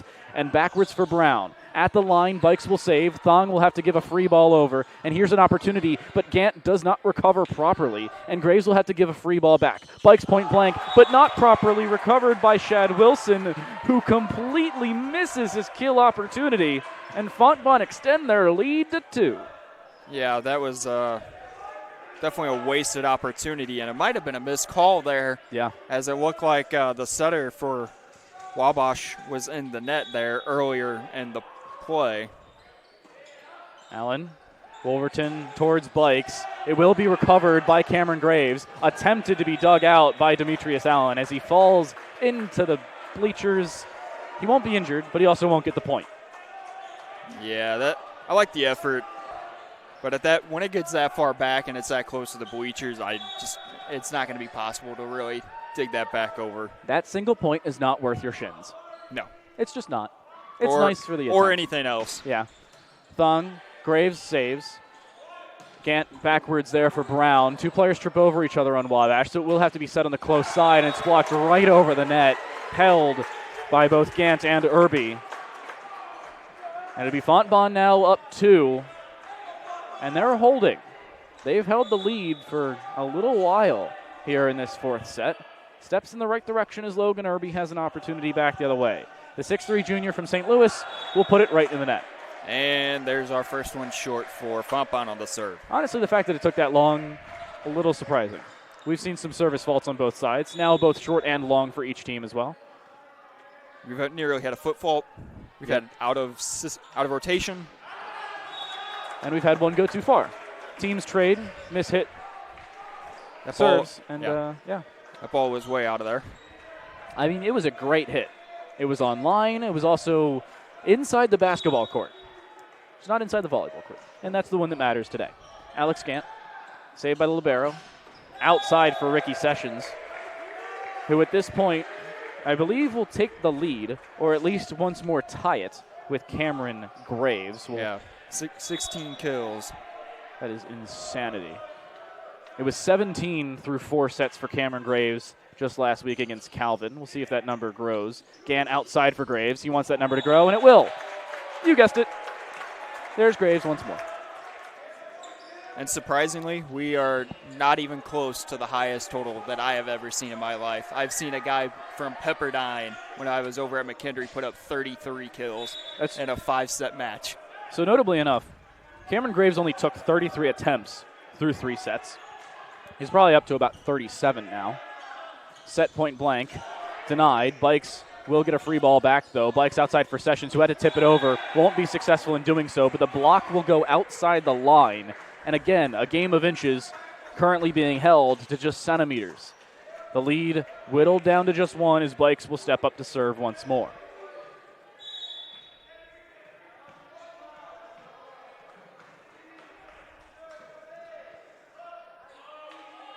Now once more an opportunity. Allen out for Gant, point blank, smacked over in a very odd way. Seems like a piston in ways of trying to set that one through. Thong will shove it into the block with both hands. The block then puts it out of bounds, and we're tied at 9 apiece here, Kyle Gessler. Gotta say, this is a very odd position on both sides. Yeah, it's comes down to a game to 16 at this point. And oh my gosh. And each point now becomes more crucial for each team in this fourth set as Fontbonne looks to even the sets at 2. WABASH looks to take a 3-1 win into the rest of the weekend. So notably enough, neither team has lost a set in which they've had a lead of 3 or more at any point in said set. That will hold through 3 and now a fourth set of play. Set backwards for Graves, who again will just wind up with such a high vertical. There's absolutely no way to defend that. We've seen them do so on 2 or 3 separate occasions, which I swear was divine intervention. And now they're holding, but not that nearly as well. And now back to the line will go Josh Blomberg. A standing serve over. Wolverton back over to Bikes. A joust at the line. Graves put right back into his chest. He tried to save it. Does so with his left hand. Unfortunately, he puts it to his right. And nobody on his team was to his right. 11-10. Ricky Sessions with 17 kills thus far will set the service. Gant all the way over to Allen. The opposite side hitter is dug out by Will Bikes. But Will Bikes not the defensive specialist, just the setter. He sets that one so far out of bounds, I think Fontbonne had celebrated the point before it landed. Yeah, went right over the head of the R1. Yeah, wasn't close. Graves, Wolverton. Set there, and Sessions winds up from beyond the 10-foot line, but Gant now sets back over to Allen, who taps it up and over. Wolverton there for Bikes, backwards for Thong, still looking for his first kill in a while, and finally will find it. That is Boy Thong's first kill since the second set it was. I think he's found a couple on Courteosity by Fontbonne, but nothing technical. And that's the first one on that front. Irby taps it up and over. Barely saved, and Wolverton will have to send a free one over. In between the antennas, just barely having to slot that one through like a kicker from rugby. And yet he'll still find it. Unfortunately, he won't find the point. Fontbonne find 13. Yeah, not a lot of space to work with there. And no. That's almost like a hockey goal that they score from at just the red line. line. Yeah. Bikes puts it over. Held at the line. Ryan Rhodes will save it somehow. Gant sets up. There's Brown right into the barrow board. Bikes back for Wolverton. Wants something with it. He's blocked at the line. Wolverton gets the help from the tape. And somehow Fontbonne will hold that one. Again, it was just the tape being the difference. And honestly, R1 needs to get out of the way. We had a great camera shot of that if his head wasn't there. Yeah. There's a couple that have helped Fontbonne out with the tape. Thong will be held. Allen at the line. Jousted, but still held by Gant. It's put a little far, though, and out of bounds at that. They were trying to send a free ball over, at least a dumped one from close range. But Fontbonne will retain it, and their lead up to 4. And this is a very late stage to have a 4-point lead in set 4. Demetrius Allen's gone on a streak, and he hits it right in the net. You cannot make this up. And honestly, I'd like to see a big serve there, not a little float. Yeah, I don't know. And it just didn't seem like it had a general direction as well. I don't know what he's trying to do there. Boy Thong will go back to the line. Service now on the cards for Wabash. Very high arcing serve once more. He'll find the top spin. Gant, close range to Davis. It's Cameron Graves, who again just puts it home. Cannot be held properly. And a 4-point lead once more. Yeah, Graves has really stepped up in this one as well. I mean, he's played a very great match so far up to this point, and it's going to be key for him to continue that. Attempted save by Irby. That one put a little bit too far by Brown, though. I don't know what the assistant coach was looking for there, but it seemed like a contact on the line is what they were hoping for. No help, it seems. Yeah, no, you're not getting anything on that. I don't know what he was looking for. He was like trying to lobby R3 or R4 over there. Just didn't seem to find it. I don't know. Ryan Rhodes up for Gant. Gant close to Blomberg, but he doesn't find much with it. There's Ricky Sessions. He's saved, dug out by Ryan Rhodes, but nothing consequential with it. He and Lucas Brown make contact.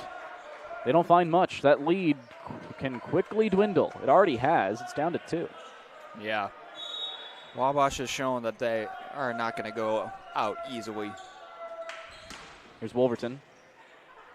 Saved by Graves. Dump there. Wolverton saves it. Dig there. Now Thong the attempt. It's blocked at the line, but blocked out of bounds. What a dig. Yeah. From Zev Wolverton. The good old pancake. The pancake right there. That's a highlight reel moment. You ever seen those where it's just the hand barely making Oh, contact? yeah. And it bounces 10 feet off the ground. I just don't understand that. I never will. Somehow Zev Wolverton makes contact with that one, but just to no effect.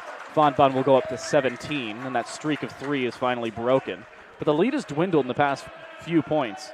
Something now needed to be recovered by Alex Gant, who will go back to the service line. Board, up to Bikes. Difficult set, still over for Sessions, who can wind up just the same. Make it 19 hits and successful kills for Sessions. Just no mistakes from that guy. It's a 6 in this alone. Yeah, 6 in this set alone. He accounts for well over a third of the points from Wabash. The serve from Wilson. Graves has to make contact as Vora tried to avoid. Third touch. Check that. Saved over, but it just is not any successful. 17-17. We're drawn in a late stage. And Wilson will serve once more. Seems like he's been targeting Graves, who will dig. Set outside for Brown, who puts it straight through. What a set from Tenjis Kelly to hold that one. And he had to duck for it as well. Brown will step out. Sam McAllister, the service specialist, will step through. And the outside hitter needs to step up in a big way for Fontbonne late in set 4. Yeah, now's the time you got to start pushing points. McAllister, the token, running and jumping serve. Nothing consequential with it. There's Sessions winding up again. McAllister, Tenjis Kelly, out for Graves. He's blocked at the line, though. Understands there's not much you can do with it. Not a whole lot of space to work with from that range nor that angle. And we're drawn at 18 now. It's a game of counting on both sides, as Bikes will be the next to serve. Yeah, and whoever can gain a 2-point lead here is going to have the advantage because then you can play point and point. It's been a 6-2 run for Wabash. Make it 6-3 as Fontbonne will re-extend and reinvigorate themselves into the lead. Yet another substitution coming through as well. Blomberg will step out back into the game. Kyle Snook, the 6-foot junior defensive specialist from Arroyo Grande, will step in and serve. Fontbonne need 1, arguably need 2 or 3 here. Anybody finds a streak, it could be game/match/set defining. Bikes outside for Thong, again looking for a kill. He'll find it just outside the reach of Sam McAllister. Nobody has the reach for that one. We're drawn once more. And Ricky Sessions will go back to serve. Ryan Rhodes will step in. Back out goes Blomberg. And the reception arc needs to be the difference maker. Graves, there for Kelly. Back to Graves, winds up and will send it to the back corner. Fontbonne the first to 20. There have been 3 sets played thus far. In all 3, the first team to 20 has been the team to win. That holds also with the factor of the only team to pick up a lead of 4 or more in a set has been the team to win said set. Both of those now favor Fontbonne. Will that finally turn? Thong says yes, at least for the time being, as we're drawn after the 40-point mark. Yeah, like I said, it's going to come down to who can find a way to get a 2-point advantage this late in the set now. Patrick Volk there from Lafayette, California. The joust at the line, saved somehow. Thong will have to help send a free ball over as Bikes can't do much with it. This one outside for Demetrius Allen. Contact at the line. Graves backwards there for Grant, who tries to go for it, can't find much with it. Outside for Thong, trying to do whatever he can. It is somehow contact at the line and out of bounds. Wabash take the lead. The only team to be trailing at the 40-point mark, or the 39-point mark on the technicality, to then be leading after the 40-point mark. They're now in a big way, stepping up in a big fashion. Patrick Volk, Gant, outside for Allen, needs something, will find it, but it'll be held by Volk. Rhodes, back to Gant. Gant tries to do something with it from point-blank range. Irby will be stuffed at the line. Wabash have a 2-point lead, and a timeout understandably called. The first one of set 4 here for TJ Vora. Something has to be recovered for the Griffins. They are very much at risk of losing this match. Yeah, and Wabash has shown that we're going to be a tough out for anybody, even though our conference record isn't great. And they're proving that right now against Fontbonne. And like you said, Fontbonne's going to have to figure out something here, and they're going to have to figure it out quickly. So notably enough, I've brought this up a couple times. I'll do it once more just because I happen to be curious. I'll bring up some stats as well. 61.9% in terms of win percentage for Wabash. They are 13-8 in regular play. That includes every single team they've played outside of scrimmages. However, inside of MCVL play, again, only 1-3. On the other side of things, Fontbonne, yes, they're 5-15. For all of you mathematicians out there, that's 25% win percentage. The problem, or at least the benefit for them, they're 2-2 in conference play. That's a completely different story when conference play starts to become a tie-breaking factor or something similar. Yeah, and it's going to take a win tonight for Fontbonne here, and then some more to get into that top 4. Patrick Volk, the dump over, successful. Somehow a free ball now established. Gant outside for Demetrius Allen. Didn't have time to wind up. Doesn't need it. Fontbonne successful after the timeout, a step in the right direction. Demetrius Allen will go and serve. Fontbonne still very much in the match. Sam McAllister will take a step out. Back into the game comes Lucas Brown alongside Ryan Rhodes. Demetrius Allen the serve. Sessions, forward for Bikes. Outside there for Volts, cannot find the hold. Wolverton will find the kill. Not a single team has come back when their opponent has had 23 points in a set. That'll have to change here as another timeout is called by TJ Vora. Fontbonne, a minute 15 between them and what may very well be the final points played on this court. Yeah, and it's going to be a tough one for Coach Vorva and this Fontbonne team, knowing that the rest of their conference schedule is going to be going on the road against some tough teams in this conference just to get a spot in the top 4 as well. So, I mean, you still got 2 points to tie and 4 points to win this set. I mean, there's still quite a bit of volleyball left, but you're going to have to turn it around pretty quick if you're Fontbonne. The schedule for both teams stays as this. On the 26th, Culver Stockton College for Fontbonne. The 29th, Baldwin Wallace. The 30th, Mount Union. Into April, the 5th against Adrian, and the 6th against Olivet. Over for Wabash. Their future looks like University of Mount Union on the 29th, Baldwin Wallace on the 30th, Olivet on the 5th, and Adrian College on the 6th. Very much within the realm of normality as conference play starts to become the forefront. Thong to serve. Hits the net. Saved still by Graves. Gant outside for Brown. It's inbounds just barely, and it will go the way of Fontbonne. Back-to-back timeouts successful here for Fontbonne, and finally something to start to go their direction. Yeah, that's a big point right there in a crucial spot. Ooh. Knowing you could have been down 3 or down 1. The other McAllister stepping through will just barely dump that one up and over. It is pancaked by Sessions, but not successfully. What an ace from Jake McAllister. From just beyond that, we are drawn at 23.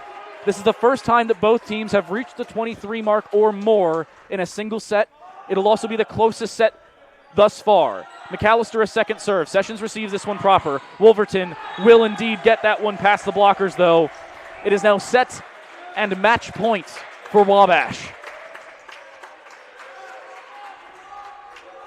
And Jake McAllister will take a step out.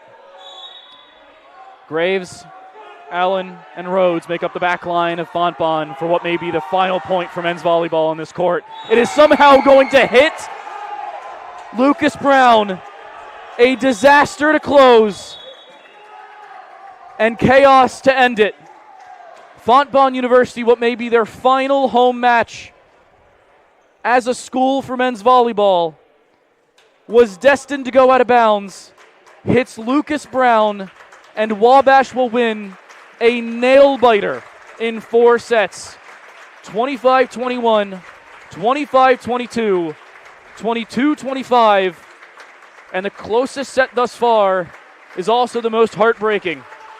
25-23, Wabash College will upset Fontbonne, will go up to 2-3, joining Fontbonne in the same conference standings at 2-3. And an absolute disaster to close for the Griffins.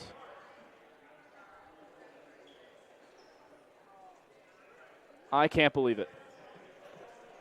I'm just at a loss of words. I just really don't even know. That serve was headed for the Mississippi River. Wow. And somehow hits Lucas Brown while he tried to avoid it. That's just brutal.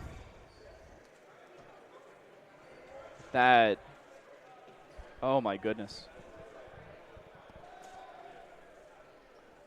I think loss of words understates the obvious for this one.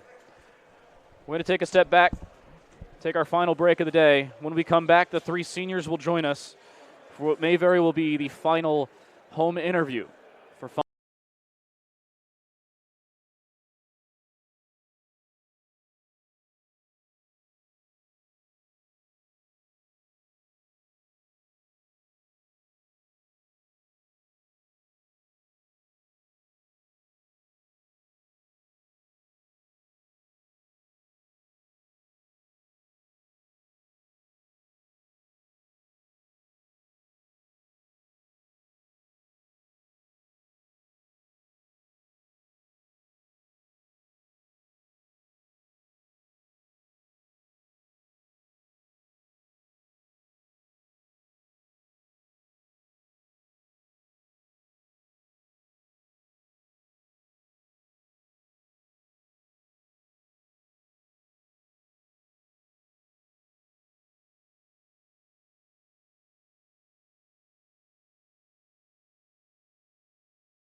Undeniably the most disastrous way you can end such a close series in the closest set of what has been a nail-biter of a match thus far. Can I get your opening thoughts on at least the end? We played good at the beginning. We were battling. How it ended, that's one of the things about volleyball is you never know what's going to happen. And something like that, you can't practice that. You can't know that's going to happen. So, it is what it is. And, if that was anyone else standing there, would have happened to anyone else. So yeah, it's not like an individual thing. It's one of those you just cannot avoid. No. I think those notions. Some statistical prowess for you, at least today. 37 successful assists. Oh wow! In this match, at least according to our stat sheet, which I'm going to believe. That's what I've been believing all day. You got to say the rest of your team has really stepped up in a big way, though. Cameron Graves, stock standard, as per usual, automatic.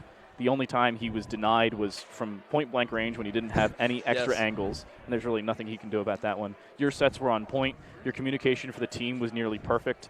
A couple of unforced errors, though, and that seemed to be the difference maker today. Yeah, having Cam back there, it feels good just being able to throw the ball back and let that experience handle what's going on. I think Wabash played a really good game today. Yeah. They knew what they wanted to do. They executed their plans, and we got caught behind a couple times, and that's just how the game works. And kudos to them, and we'll take what we learned from this and hopefully continue our run because we still have a chance for the MCVL. So that's the goal right now. So this is your, as right now, scheduled final home game. Correct. For the rest of this season. You play 3 away games over the next 2 weeks and then 2 more into April. Yep. You got to point out, you guys had a very good game plan as well today.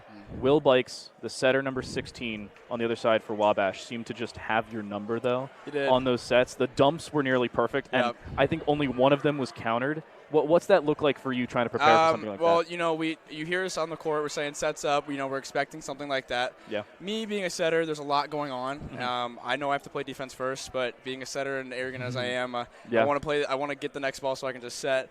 And there was a couple ones that he got by me, and kudos to him because he did a really good job of hiding it. He held it for a very long time and then just threw it over. So it is hard because you want to do so much else that's going on in the play, and you lose at the beginning. So it's all good. But he was very good. He was very good at it. So I wasn't too mad about it. So we're a little bit of a distance away. I'd say probably about 50 feet from the court if you assess on that one. I couldn't help but notice you were lobbying the 4 referees today. They, in my 4 years here, I haven't made many friends, and they don't see eye to eye on a lot of things. And being the setter, being the captain on the floor, I'm gonna try my hardest for every single point. And I still don't see eye to eye with these guys. So luckily, this is the last time I'll probably have these guys in my career, and they can sleep well, and so can I. So it's all good. I mean, they're doing what they can, but I'm always right, so. Our resident politician here at Fontbonne University. Yeah. Alex, I want to get your final thoughts on the game. Anything you want to say? Floor's all yours. Well, I thought Wabash played good. Kudos to them. I'm really proud of how this team has come together at the end of the year. There's a lot going on, and it's sad that the school's closing. I can't imagine myself anywhere else but here through my career, and it's a special place, and I'm really sad. But I'm glad that these people came out today. I'm glad that we have the first forum. I'm glad we have everyone else that sponsored us and all the alumni here. It means the world to all of us, and this university, this gym floor means a lot to them. So not the way you want to go out, but just being together one last time, that was very special for me, and I'm glad that we all got to come out and we get to do this. So I'm very fortunate. I'm very blessed to have graduated from here. Yeah. And I'm just excited for the young guys, wherever they do, wherever they go, whatever happens with this program, I'm ready to back it and love all of them. We're saying this like it's the last game. You still got 5 more games to play. We do. It's the last one here. Yeah. But yeah, it is tough, but it'll be fun. It'll be good. Well, thank you very much, Thank Alex. you. We'll let you take a step back. Hand things over to the other setter here for Fontbonne University, Tenjis Kelly, stepping in. Tenjis, we didn't get to talk with you last week. I want to talk to you about our game from last week. You stepped in for Alex in a big way. I'm going to have you step over here inside the camera. That's right there. There we go. So starting off last week against Calvin, you stepped up for Alex in a big way after he got injured. What was that like for you? I mean, it was good. The guys are super close, and I've been doing my job to make sure that the scout team's keeping it close. And I mean, it's 1A, 1B. I was glad I got the opportunity to see the court, and I was glad to carry the guys through and see the win, and we handled business. So, notably enough, you weren't the only setter today. 37 assists for Alex. For you, you still picked up 12. That's a pretty decent number considering the play time that you had on the back line versus the front line. Talk to me about that. Yeah. I mean, with Logan, we've been teammates since 17 years, so we've got that connection pretty rock solid, and a lot of the guys, I mean, Cam, he's been here for forever. Yeah. 6th-year senior, I believe, with some COVID years in between. But, yeah, no, the connection's been pretty solid. I mean, we're all super close again. So, yeah, just glad to find the guys, keep them hitting well, too, with the Maryville game, Calvin game. They've been doing solid. So, but, yeah, no, just happy to fill the shoes in. Well, talk to me about your hitters. You had Cameron today, stepped up with 20 kills. It was up from 17 against Calvin the last time I was here. You also had Demetrius Allen with 10. You had 9 for Lucas Brown. The middle hitter really threw things off for Wabash, but you got to say the outside hitters were in a big step forward this week. Yeah, no, Cam and Demetrius especially, they've been finding the connections. They've been getting hot and staying hot. I mean, Cameron especially, he's just a guy you can find and trust him to put the ball away. Hey, he's a guy that steps up in a big way. I just talked about this with Alex. I want to get your thoughts on things. Final home game, at least scheduled right now. Next year still undetermined for you guys. What are your thoughts as you close things out here at home? Yeah, I mean, obviously things are pretty uncertain with the whole administration stuff in the university. things are still to be determined if we're going to have enough guys that'll stay back for another year. Yeah. I'll still be around, obviously, because I'll be down the road, but I'll be here for the guys if they're here again for next year. But, up in the air. Well, final thoughts from you on this series, on the 3-1, and I got to say, a heartbreaking end. Yeah, obviously that's not the result we wanted out there. We'll have to get over it, work tomorrow. We got 3 more road games, I believe. Yeah. 5. Oh, 5. Whoops. You got 2, I think, tentative in April. That's right, yep. But, yeah, we're just going to have the ball out, give it our all. Yep. Hope we can put ourselves in the best spot possible to bounce back from that, but that's all we're at. We'll move on. All right. Thank you very much for joining me. Thank you, too. Kelly, thank you. We have Cameron Davis. Not Cameron Davis. Cameron Graves. The other Cameron stepping in. Cameron, I talked with you last week. That's a new one. Yeah, no, I Davis on the other team. Apologies. Oh, dang it. So, Cameron, 20 kills this week. You had 17 last week. This one a little less successful for you guys, but much closer in individual sets. What did that look like for you?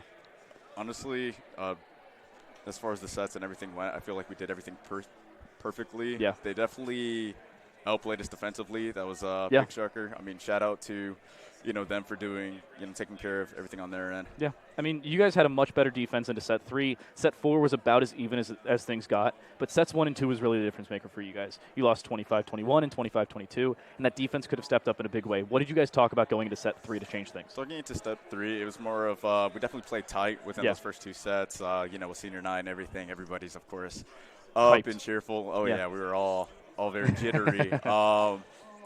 Towards the end, we finally calmed down. We talked to one another, just things that we could really focus on, like playing closer off the tape because they kept dumping over the ball in the short seam. So we started doing that, and that's when they went deeper. So it really opened up everybody more defensively, and we played smarter. And I want to get your thoughts on this final home game. Again, not a great way to end things. It's just like heartbreaking when it could have been into set point and match point, but it hits off the left thigh of your outside hitter, and then you just go down. Yeah, honestly, that was unfortunate. I mean, tipping my hat off to, I'm not sure who served that ball, but, good shot.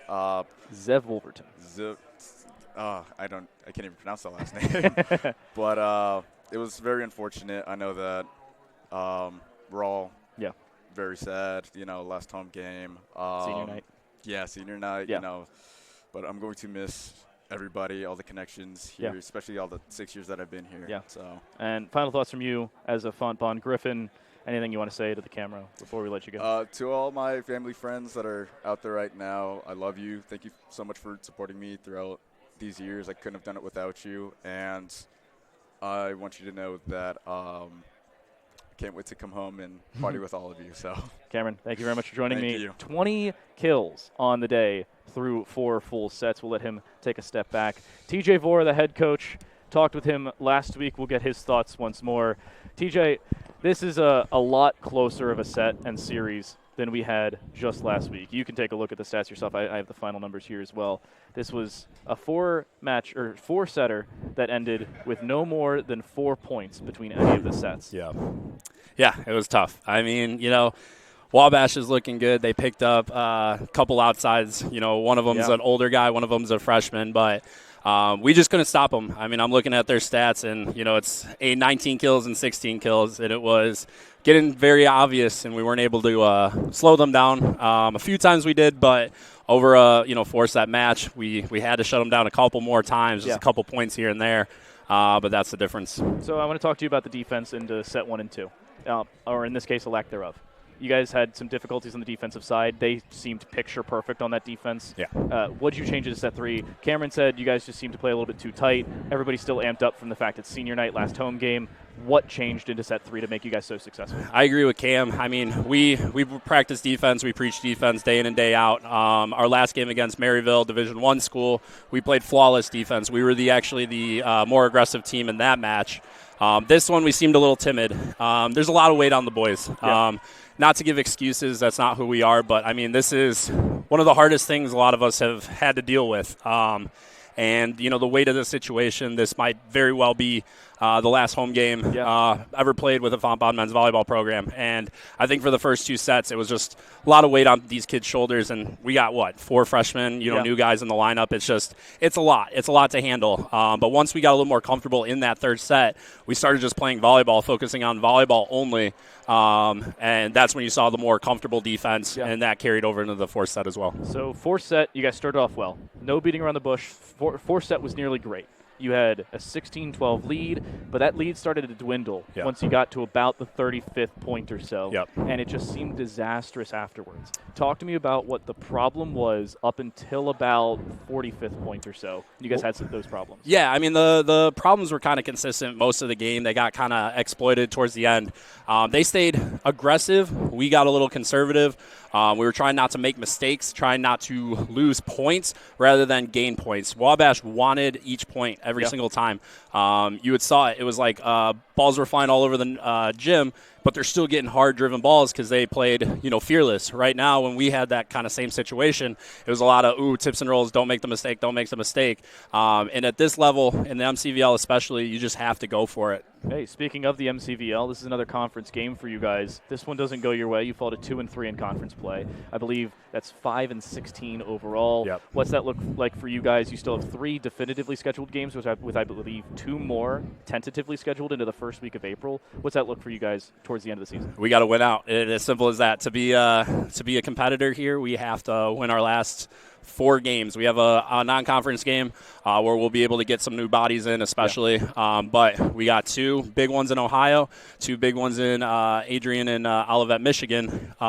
We have to win out. It's as simple as that. And that puts us at least a chance to be still in the tournament. I'm not saying, that puts us number 1 or 2, but we have to buckle in. We have to get over this mentally, and we have to focus on who's first? I think it's Mount Union, if I'm not mistaken. I actually have it sitting right in front of me. Nope, it is Baldwin-Wallace. So that's who. Culver, Stockton. Yeah, that's the non-conference, and then Baldwin-Wallace will be Friday. We'll be leaving Thursday, stopping in Indianapolis, getting a nice serve and pass, a nice dinner for the boys. Might be some of the last trips we take, so we want to make sure it's a good memory for them. So, final thoughts from you. Again, this may very well be the last home game played for Fontbonne men's volleyball. What's that look like for you as a head coach? I wish it was a W. I told the guys, big thing is compete. Work as hard as you can and compete, and they were able to do that. Unfortunately, it wasn't, the outcome we wanted. Last couple plays, there was some just unlucky things that happened, but this has been a great program for a lot of people. A lot of people listening to this broadcast. Thank you to everybody, because we want to have a season this season before we even found out all this news. If it wasn't for our strong alumni base, the coaching staff, our AD, our athletic department, a lot of people, a lot of moving parts to make this kind of stuff happen. And I guess for me personally, I didn't realize that until I took the head coaching job. But now that I see it, it's truly a community. And it's a shame. It's a real big shame that it's not able to continue, but it's one of those things where the legends of Fontbonne and the ideas and stuff like that'll live on for a long time here. TJ Vore, thank you very much. Thank you so much. Appreciate you. The head coach for Fontbonne University will take a step away, and we are going to step out on this broadcast. A massive thank you to Kyle Gessler running production, making sure you see all the replays and making sure we can pay our bills here at Fontbonne University. That'll do things for Fontbonne University men's volleyball. As said by TJ, not a great way to end things. They will fall down to 5-16 in overall play, 2-3 in conference play, whereas WABASH go up to 14-8 through 22 overall matches, and also to 2-3 in conference play. MCVL is still very much on the cards. Like he said, a road trip to Ohio and a couple games outside in Michigan as well. Much more attainable for this Fontbonne University Griffins men's volleyball squad, but still a lot left to be unknown. I've been Daniel Rodier. Thank you very much for joining us. We'll see you next time, hopefully, for Fontbonne men's volleyball.